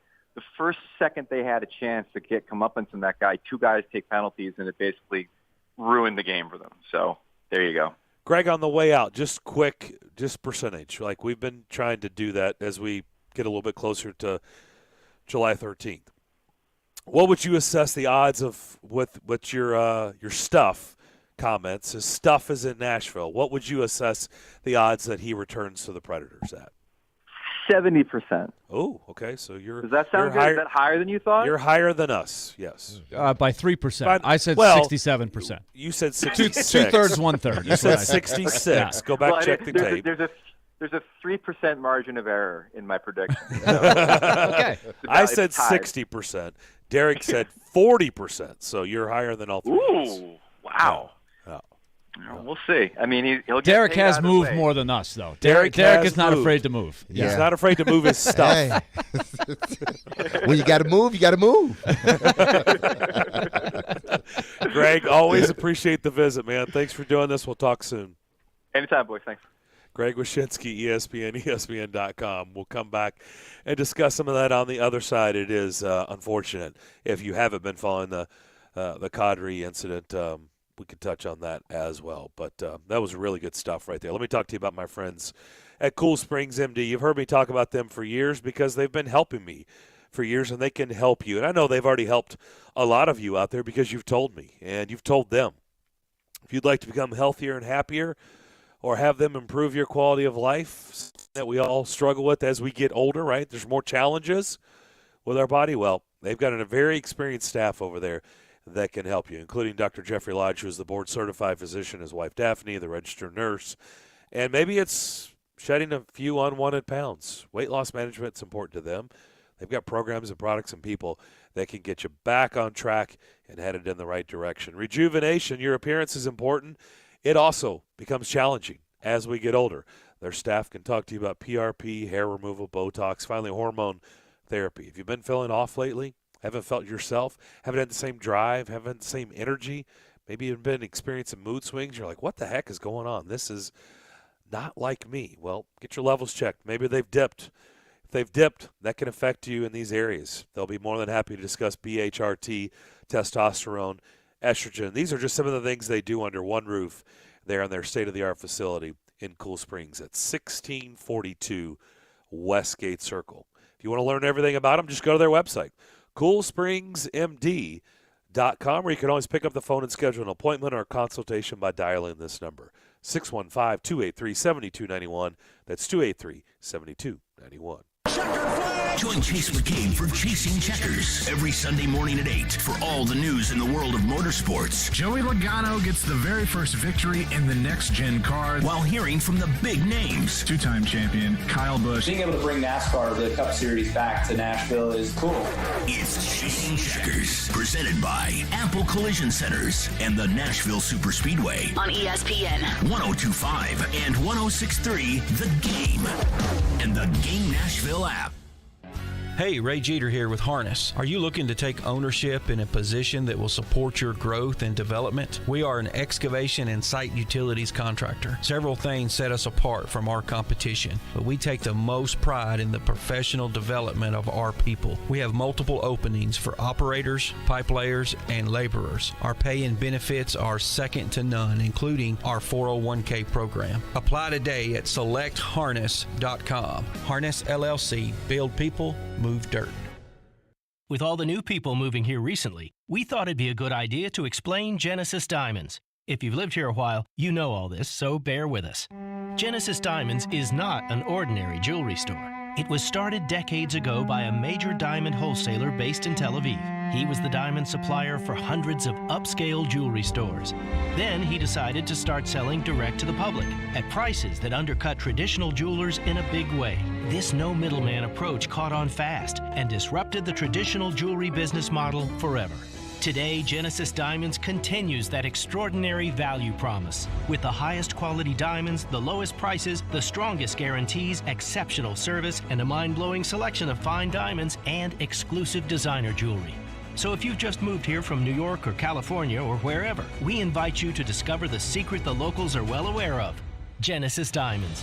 Just another great reason you made the move to this extraordinary place we're proud to call home.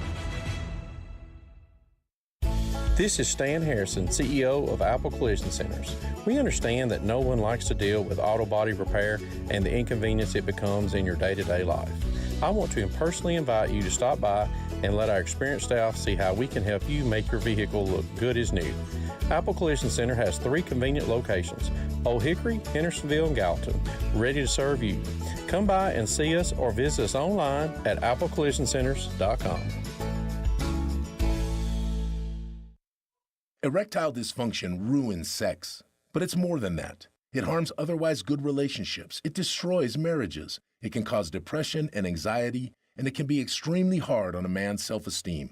This is Kim for the Tennessee Men's Clinic, and if you're suffering with ED, if it's affecting you, I want you to know that if you're like most men, we can treat it and get you back to the man you used to be. At the Tennessee Men's Clinic, we're ED experts. Our protocols have success rates as high as 90%. We've successfully treated thousands of men in the Music City, and we have a variety of treatment options and treatment combinations that could have you performing like you haven't in years. You could even last up to an hour and experience great sex again that is satisfying for both you and your partner.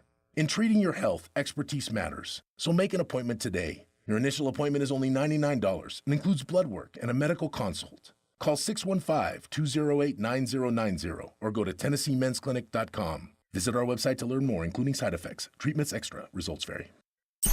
I love this show. Never miss a moment of the show. Okay, all right, okay. Subscribe to the DDC podcast on iTunes, Spotify, and wherever you get your podcasts.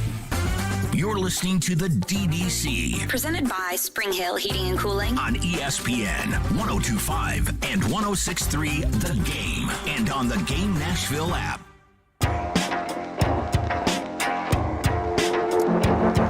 Nashville's best deal of the week is B-Cycle. Nashville B-Cycle has been Music City's station-based bike share system since 2013. Did you know that? Get half off a monthly pass to Nashville B-Cycle, where you can enjoy unlimited 60-minute rides for 30 days. Now at thegamenashville.com/deals. Let's do caller 7 again. Caller 7. Pair of tickets to see Monster Jam at Nissan Stadium. They're much louder than that. That'll be Saturday, June 25th. A pair of tickets. Lucky caller 7 at 615-737-1025. That is our phone line, driven by WilsonCountyHyundai.com. It pays to listen to the DDC. There's one line. And we got another line. There's number 2. Can we get 3? Do I hear 3? 615-73. There's 3. 3. Do I hear 4? 4. 4. I would never. I've always been impressed by the auction guy, right? Mm-hmm. Like how they do that. You can't say it real fast. No, because half the time you don't even know what the hell they're saying. I'm like, what is he saying? No. 500 over here. Billy for 500. Darren for 5,000. Like, are they really saying something, or is it just a bunch of noise? I mean, if you slow it down, they probably just said, "Hey, what's going on, y'all here?" Keep them coming. Keep it coming. Keep it coming. I'm sure that's what they're saying. So. All right. Well, we've got loaded lines, so Max will get a winner here shortly. So, what did you guys make of? I thought that was a really good conversation with Wyshynski. Yeah, I think. Look, the more people we talk to, it sort of confirms what we've been saying all along. Right, the ballpark value in dollars per year for Philip Forsberg is about 8.5, mm-hmm. and so I don't know, and especially if you can offer 8 years at something close to that number, then somebody's going to have to bid crazily to get 7 years and up that. I just keep coming back to that, but I also keep coming back to this. Why don't you just offer them 8.5 and be done with it? Because that's not what they're interested in. That's why. There's the answer. Yeah. But they can go to that if they have to go to that. And so I just don't know that he really is worth more than that. In the real world, that doesn't mean somebody's not going to really jump out and go get him. And as you always say, Derek, it just takes one. It takes one person. You're only worth as much as that one person. But they've got to go to 9.5 to match, and no, that doesn't even match the Predators going to 8.5. That's what I keep coming back to. So it just tells me that the Predators haven't gone to 8.5. Well, yeah, and that's a discussion Willie and I had off air right before the show started. It was. What is the number that he could possibly want? What is the number that the Predators are willing to pay him? Somewhere between, it has to be somewhere in that number between Predators want to pay him 8.5. He probably wants 9.5. But here's the deal. He's 28 years old. If you average out his career the last 10 years, and granted, Willie did throw some caveats in there, that, the COVID injuries, season, the COVID season, and everything else. But the older you get, it's not like you're getting any healthier, especially when you're playing, a brutal sport like hockey, a very physical sport like hockey. So 10 years, if you want to pay him anywhere from 8.5 to 9.5, I'm just going to give you the numbers, how they average out his 10 years. 22 goals, 24 assists, 47 points. Does that warrant $8.5 million? Well, we know the answer to that. No. I don't even think, and I said this, I don't even think they were at $8 million. I don't think they were at $8 million for him. Well, I think it's funny that everybody keeps kind of coming to we've done it on this show. Everybody we talk to, everybody keeps coming to the same place, but that place clearly hasn't been met behind the scenes. Obviously. And I suspect that place hasn't been met behind the scenes by both parties. And I can see how I don't believe haggling. the Predators are there, and I don't believe Forsberg's camp is even close to there. Like I think right now there's a reason it hasn't happened because there's a gap. There's a gap. It's a big gap. Let's let's use the example of the Stars. Okay, the Stars have some huge decisions they got to make. 3 of their best players they've got to address. Jake Ottinger, their goalie. He's not going anywhere. No, I'm saying he's not going anywhere, but he's about to get a massive raise, and you got to figure out what you're going to pay him. He's making less than $1 million right now. Mm-hmm. And the same thing is true of Jason Robertson. He's one of the best young players in the game, and he's just finishing up his entry-level contract. So those guys are going to get big raises. Yep. You've also got the other key guy that's made the big jump, Roope Hintz. Yep. His contract is up after next year. So this is the time that you want to start addressing that. But here's what hinders you. You've got 2 guys in Jamie Benn and Tyler Seguin that make over $9 million each per year. And they're not worth it. And it's not even close. Not anymore. Not even close. When they signed those contracts, it looked pretty good. They were great players. Seguin had a serious injury a couple years ago. He hasn't been the same. And Ben just steadily has aged from becoming a scoring leader to just a solid leader of the team, spiritual leader, but he's not the scoring punch that he was, and he's probably not going to bounce back. But let me tell you something. It's been justified, though. I mean, they went to the Stanley Cup final. They beat the Predators and went to the second round. I mean, so it's not like they haven't had success with those guys. I mean, they're not worth the money today, but it's been justified. This year they went out in the first round. Yeah, I'm just saying that when you have contracts that big, it's going to affect how you can play it going forward. Yep. And just like if you can get Forsberg, every $250,000 you save per year on the cap, that's money saved to go address the rest of the roster. So I can see haggling over, between 8 and 8.5, knowing that you can offer that 8th year. So I just see reasons why it's gone on this long. But I also say, honestly, he's really not worth more than $9 million a year. Can we all agree on that? I mean, it would be very risky for a team to take that based on what you said, Derek. He's had one based on the numbers. Season. He's not worth 8.5. You could argue that the average, but the guys that make over 9 are the guys like Braden Point and down the list. I think Landeskog is over 9. I know we got to go to the break, but just start over 9. Not Landeskog. I'm sorry, Rantanen. Landeskog's at 7. Landeskog's 7, and who's more valuable? Landeskog took less money to stay. I think we all know that. But look at the list of forwards that make over 9 and ask yourself, either the person is way overpaid or is Forsberg as valuable as those guys? And I think you come to the conclusion, not quite. He's a great player.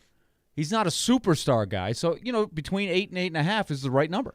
Right, but we can keep having these conversations all day long, but clearly behind the scenes, people feel differently. One of the sides feels completely different than what we keep saying, this should be the number. Well, that somebody behind the scenes doesn't believe that's the number. And I don't know if it's the Predators and they're like, we believe it's more like Landeskog. Right. I don't believe they're saying that. But Forsberg's camp may be going, we believe it's more like 9.5. Mm-hmm. And so there's a reason why this hasn't happened, and I'm not sure where it's going. Like I said, I lose probably some percentages every week that goes by. Like I keep going down, down, down. This is as low as I've been at 60-40 that he returns, and it's like next week I may have a different percentage. It's both ways though. On the car dealership, it's like, at what point are you willing to walk away?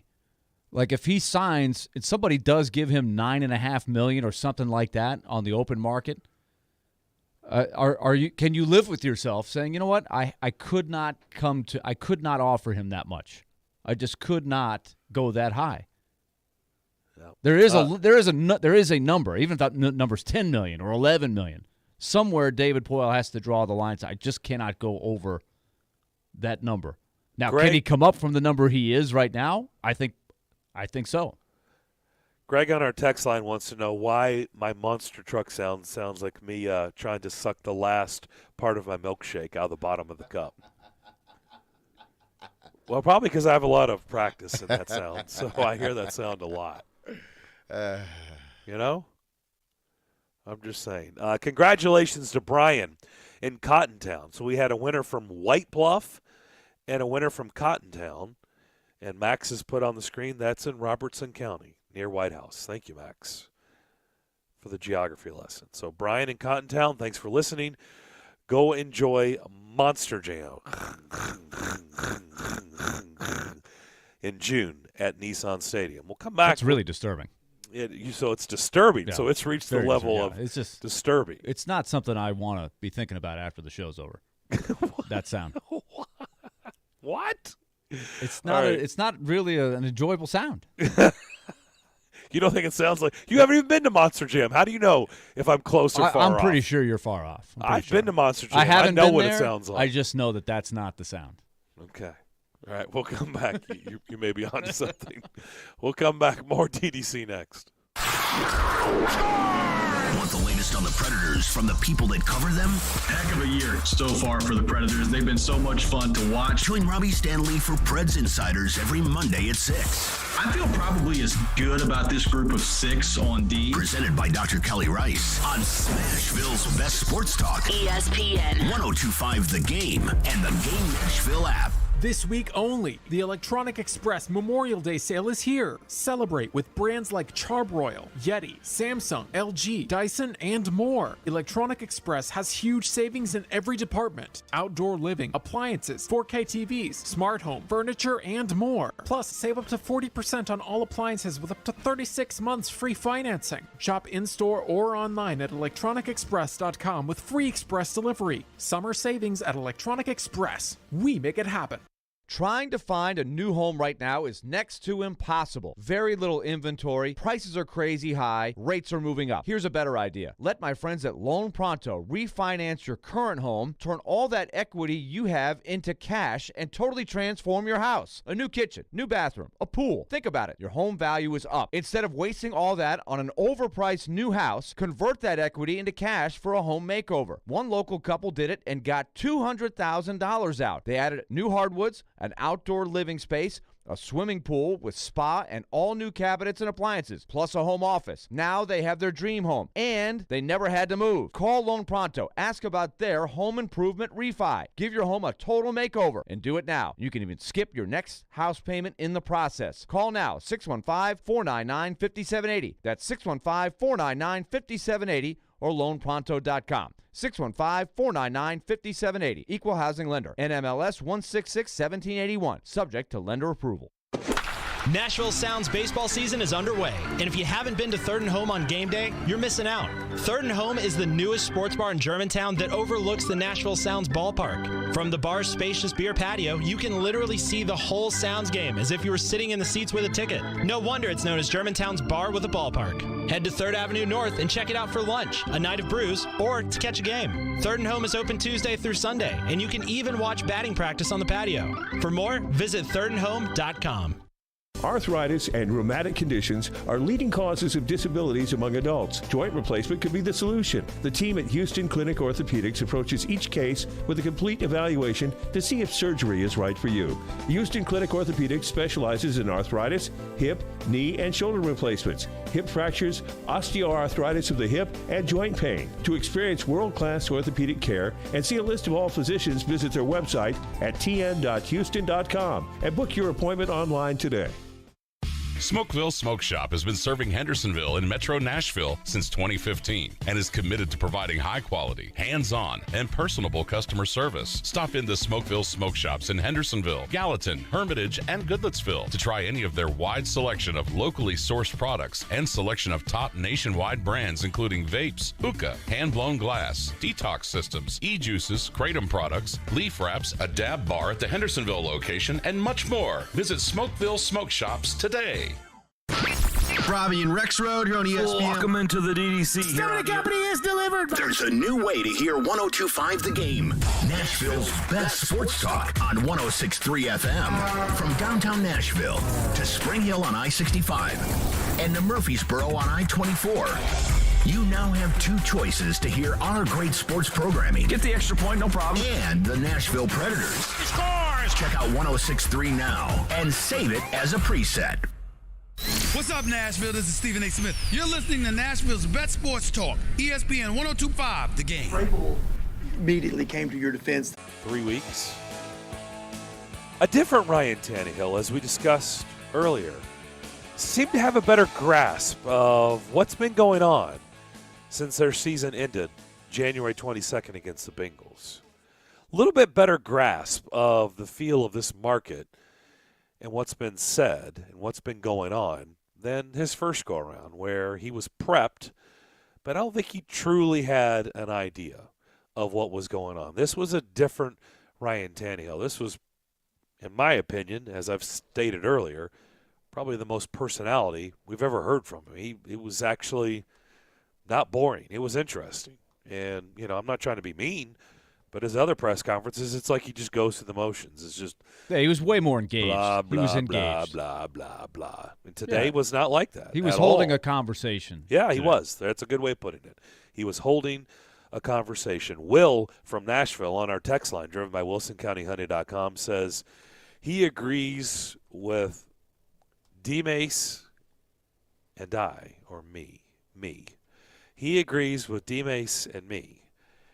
He spoke the truth 3 weeks ago. He said when he got a sense of a huge backlash, he backpedaled to save his reputation, his marketability, period. Willie, I went to Vanderbilt just ahead of you, and I love you, but you're way off base here. You're too nice at times. That's from Will in Nashville. He agrees with us. Well, Billy, you got to bring Billy out a little bit more. Can't win them all, man. Yeah. Well, I mean, that's a VU person too. Like that's where it's alarming. That's when you need to take notice of, like, when when a VU texter is telling you like you're off base, like that should sting a little bit. It doesn't. It should hurt. You don't listen to it. It doesn't sting Willie, at all. you don't listen to it. I have not changed my opinion at all. But you don't listen to it. You don't listen to the. No, I disagree. The outside noise. You don't read it. You don't listen to the Vanderbilt noise. Yeah, you don't read it. You nothing. The text noise. I think it was. You're not listening to the text noise. No, I'll bet. My question back to that person would be: Have you watched the full 17 minutes and 19 seconds of that press conference? And which was my point the next day, that you cannot hold a guy to a perfect standard when you have a difficult press conference. No, you can't. Okay, fine. You guys do that, and I just believe that people make mistakes. We make mistakes on the air every day. No, exactly. You're right. We do it live. But not to create the backlash that he created. Well, the you're right. backlash was unfair. It was over the top. So it was an overreaction. It's a mistake during the non part of the season okay, when so people are basically starving for news. It was we an make overreaction. a huge mistake on these airwaves during our show, and you're going to come back. So the comeback is, yeah, but we talk 4 hours a day live, 5 days a week. So what did you think was going to happen? Like, it was bound to happen, right? I think you've used Is that what you say? Yeah, I think you've used that. I have. I know, because that's the thing about radio. You're going to make mistakes. It's live. You don't record everything you say, so not everything's going to be perfect. Willie, it's not necessarily because I get what you're saying. If you talk long enough, you're going to say something that comes out wrong. But that's what I believe happened the next day. But that was the first 5 minutes of the conversation. That was the first 5 minutes of the press conference. It was actually the last 5 minutes of the press conference. Was it the last 5 minutes? When he made that comment, it was very late in the press conference, the mentor thing. Willie. That was very late in the press conference. Willie, when you've had a month to think about all of this stuff. A month? He probably had longer than that, yeah. Months. But I'm just saying months, plural, to think about all of this stuff. And say if you were prepped on what could be asked, because you knew the question about Willis was coming. Malik Willis was coming. You knew that was coming because they drafted him in the third round. So with that being said, along with about 6 other topics. No. But you've been in this league long enough. You've heard as much as you tell us. I haven't seen it. I haven't heard it. I don't pay much attention to it. Blase. That's baloney. And that's all baloney. He messed up, and he knew he messed up, and came back today and he said he messed up. What I'm saying is this. He had all that time to prepare. And he messed it up. Yes, he's human. He's human. That's not. everybody messes up, Willie. But what he said was his truth. Yes. That was his truth. And he didn't think people were going to take it the way that they did. Exactly. He knew. He misread the room. And I've said this before about A.J. Brown. I'm tired of people saying on one hand, that was a mistake, but then on the other hand, they want to, you need to act like an adult and do this. You can't have it both ways. You can say something because you're angry. I thought he was angry because of what was going on. And he had that's him. He had a right to be. He was getting peppered. Exactly. And he basically told his truth. Listen, I am not here to be his mentor, okay? I was at home doing renovations on my house. That's why I wasn't here. He didn't say, though, I'm not going to mentor him. He just said it. He said it's not my job to mentor him. Right, basically that's the one sentence, but there was also about 4 other sentences that gave you the impression that he was going to be a good teammate. That's how I took it. And that one sentence got clipped and played over and over and over again. That's how it works. He should have known that. And he screwed up. He did, Willie. He did know one that. Sentence was a screw up. Well, Willie, I'm telling you. 19. And he came back. Willie, I'm telling you. And realized it. Because he understood that he was catching flack over it. Yes, absolutely. So he also said they didn't tell me about the big. Look, that was his truth. Exactly. He meant to say that. He went out of his way to say that. That's where I'm at. I'm on the side of this first go around. He was like kind of mad at the way the press conference is going. And then since then, he's realized now like, okay. I've misread the room here. I realize that this goes a lot deeper than what I thought I was walking into. This is a much different. By the way, why do you think today was the first time he's chosen to actually show like real personality, like not be a robot? You think that's by coincidence? Because why do you think that happened? I think there was a little bit of lift off of his shoulders because the real focus of the press conference before it ever got to Malik Willis for about 15 minutes was how he has dealt with the failure of the playoff game. That was the number one thing. So you don't think he was because angry. He hadn't spoken about it. So you don't think after all of that, you don't think he was angry when that question was brought to him? Like, listen. When he was being prepped, as you said. I don't know if he was. He could have been. There's no question he was prepped for that press conference. He had to be because there was a huge build-up to it. Well, he shouldn't have said that if that was the case. How have you dealt with the Bengals game? With the Bengals game. That was a second or third topic. The Malik Willis thing was kind of an afterthought. That was not what the press conference was. He's been in this league long enough. He's answered some tough questions. Right. Listen, this is a guy that they ran out of Miami, so he had to answer some tough questions there, okay? So this is not the first time he answered the tough question. When that question was brought, mentorship wasn't even brought up in the question. Do you think going forward there's going to be any issue with him I don't think there's mentoring going to. I don't think there's going to be an issue. No, I don't. So what does that mean? The press conference was overblown. That's what that means. That means it was overblown. No. That means he told his truth. It was overblown. He didn't think it was going to blow up the way it did. Then he had to come back and address it and clear everything up. This is a non-story going forward. It was overblown. That's my. I don't think it's a story now. Exactly. So it was overblown. It wasn't overblown. What has happened from there now into the, nothing's happened. It wasn't overblown. We reacted to what he said. And then he changed his direction after the reaction. That's what's the difference. That's the part you're missing. He changed his direction, his course after what happened. I don't believe that. I don't believe he just said it today. He just said it today. Well, he did. He basically said, like, okay, I didn't think that was going to. Right. He basically was like, oh, snap. Okay. He changed course after what happened nationally and in this market. He admitted that he did not use the right terminology, and he screwed that part up. I don't think in his mind he ever intended to be a jerk to Malik. He was upset. Nobody said that either. He was upset. But that's how it was. That's how people were rolling with that comment, that he was just going to be a pain in the butt. No, I didn't think to he was the backup be a pain quarterback. In the butt. Well, a lot of former players and coaches did feel that way. Yeah, they did. I just thought, hey, you can't say that. You just can't. Whether you feel it or not, You can't say it because now People make mistakes. It disrupts the room if you do say that. All right, we'll come back and put a bow on Tuesday's edition of the DDC next. From the Fox 17 News Code Red Weather Center. I'm Fox 17 News Code Red meteorologist Dan Guthrie. Partly to mostly cloudy skies this afternoon. High temperature up to 85 degrees. We'll also have a few scattered showers and thunderstorms this afternoon and evening. This weather report brought to you by Hiller Plumbing, Heating, Cooling, and Electrical. Call the Happy Face Truck today. Hi guys, it's Andrew with Hillside Medical Clinic. Is erectile dysfunction damaging your relationship? Are you sick of the pill and all the side effects? Well, welcome to the future. We have a major medical breakthrough.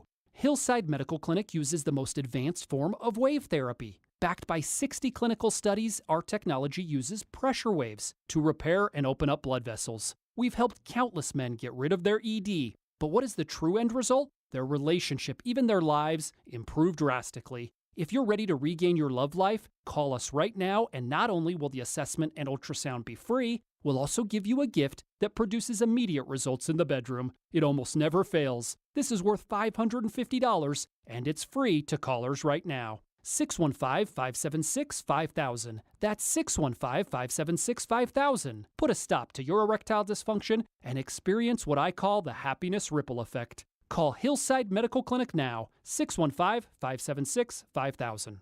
Hey, Robbie Stanley here to tell you the NBA playoffs are heating up, and you can make every game feel like Game 7 on FanDuel Sportsbook, an official partner of the NBA. Throughout the playoffs, all customers can place a no-sweat same-game parlay each week. You'll get up to $20 in free bets if you don't win. FanDuel has so many different ways to play, and best of all, when you do win, you'll get paid faster than a fast break. I've told you about my Miami Heat. I think they take down the Celtics in the Eastern Conference Final. Give me Bam Adebayo over on points as well. But you take it any way you want to take it. If you're new to FanDuel, just download the FanDuel Sportsbook app, sign up with promo code ROB to get your first bet risk-free up to $1,000. Once again, that promo code is ROB. And if you already have an account, you're all set to bet. Either way, you get up to $20 in free bets if your same-game parlay during the playoffs doesn't win. FanDuel Sportsbook, an official partner of the NBA. Must be 21 or older and present in Tennessee. Refund issued as non-withdrawable free bets that expire 7 days after receipt. Max free bet of $20 per week. Restrictions apply. See full terms at sportsbook.fanduel.com. Got a gambling problem? Call the Tennessee Red Line at 1-800-889-9789. Okay, let's start unloading the sod over here. The grass is always greener when Haruka's Lawn Care does the mowing. And then we want to get the flower bed started before lunch. They need a new landscaping designer to keep their budding business growing. Ooh, can we double check the incline here? This one needs to drain this way. Indeed can help them hire great people fast. I need Indeed. Indeed you do. Our hiring platform instantly connects you with quality candidates whose resumes on Indeed match your job description. Visit Indeed.com/credit and get $75 towards your first sponsored job. Terms and conditions apply. Hey, honey. Hey, Mom. How did Jordan's interview go? I'm not sure. Your brother isn't home yet. Oh, one sec. Someone's at the door. Are you Mrs. Lewis? Yes? Mrs. Lewis, I'm Officer Taylor. Your son was in a crash and has died. What? He wasn't wearing his seatbelt and was ejected from the vehicle. No. No. Mom, is everything okay? Mom, answer. Don't risk it. Click it or ticket. Paid for by NHTSA. I'm ready to step this up a notch. You're listening to the DDC. Presented by Spring Hill Heating and Cooling. On ESPN 102.5 and 106.3 The Game. And on the Game Nashville app.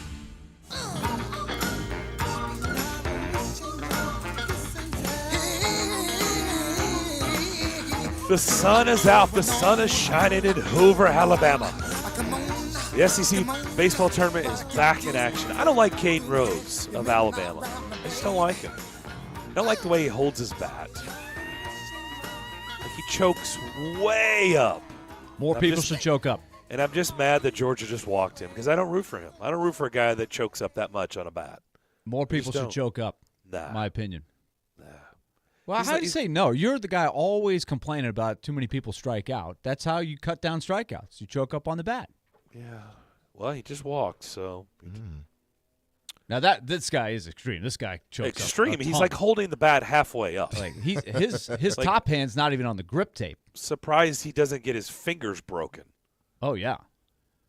But I do think more people should choke up a half inch and cut down strikeouts. Not enough people make an adjustment, especially after their 2 strikes. Let's put some balls in play, people. Alabama 5, Georgia 1. We want action. It's a horrible pitch. Yeah, Alabama, the 11th seed, is in the driver's seat here against Georgia. Well, that's been some horrible pitching by Georgia. Yeah, the first guy didn't do very well, and then it started raining. They put another guy in, and he's not faring too well either. Yeah, bases loaded. Eric in Bellevue on our text line says, "Oh, Billy Danica, go get him."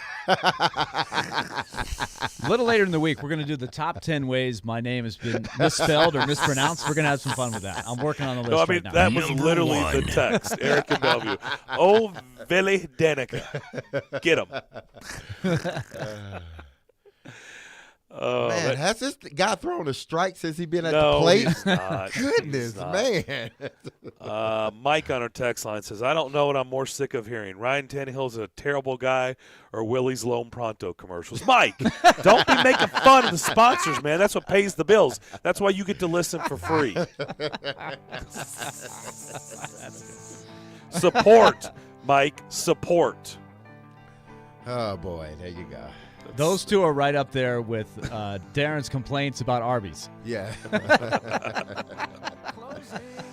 Potato cakes. Bring them back. Arby's, you suck. I will tomorrow give you my Nashville SC update. We went to the game on Saturday. I didn't get a chance to, so we'll bring that up tomorrow as well. All right, good show. Good spirited show. I made it.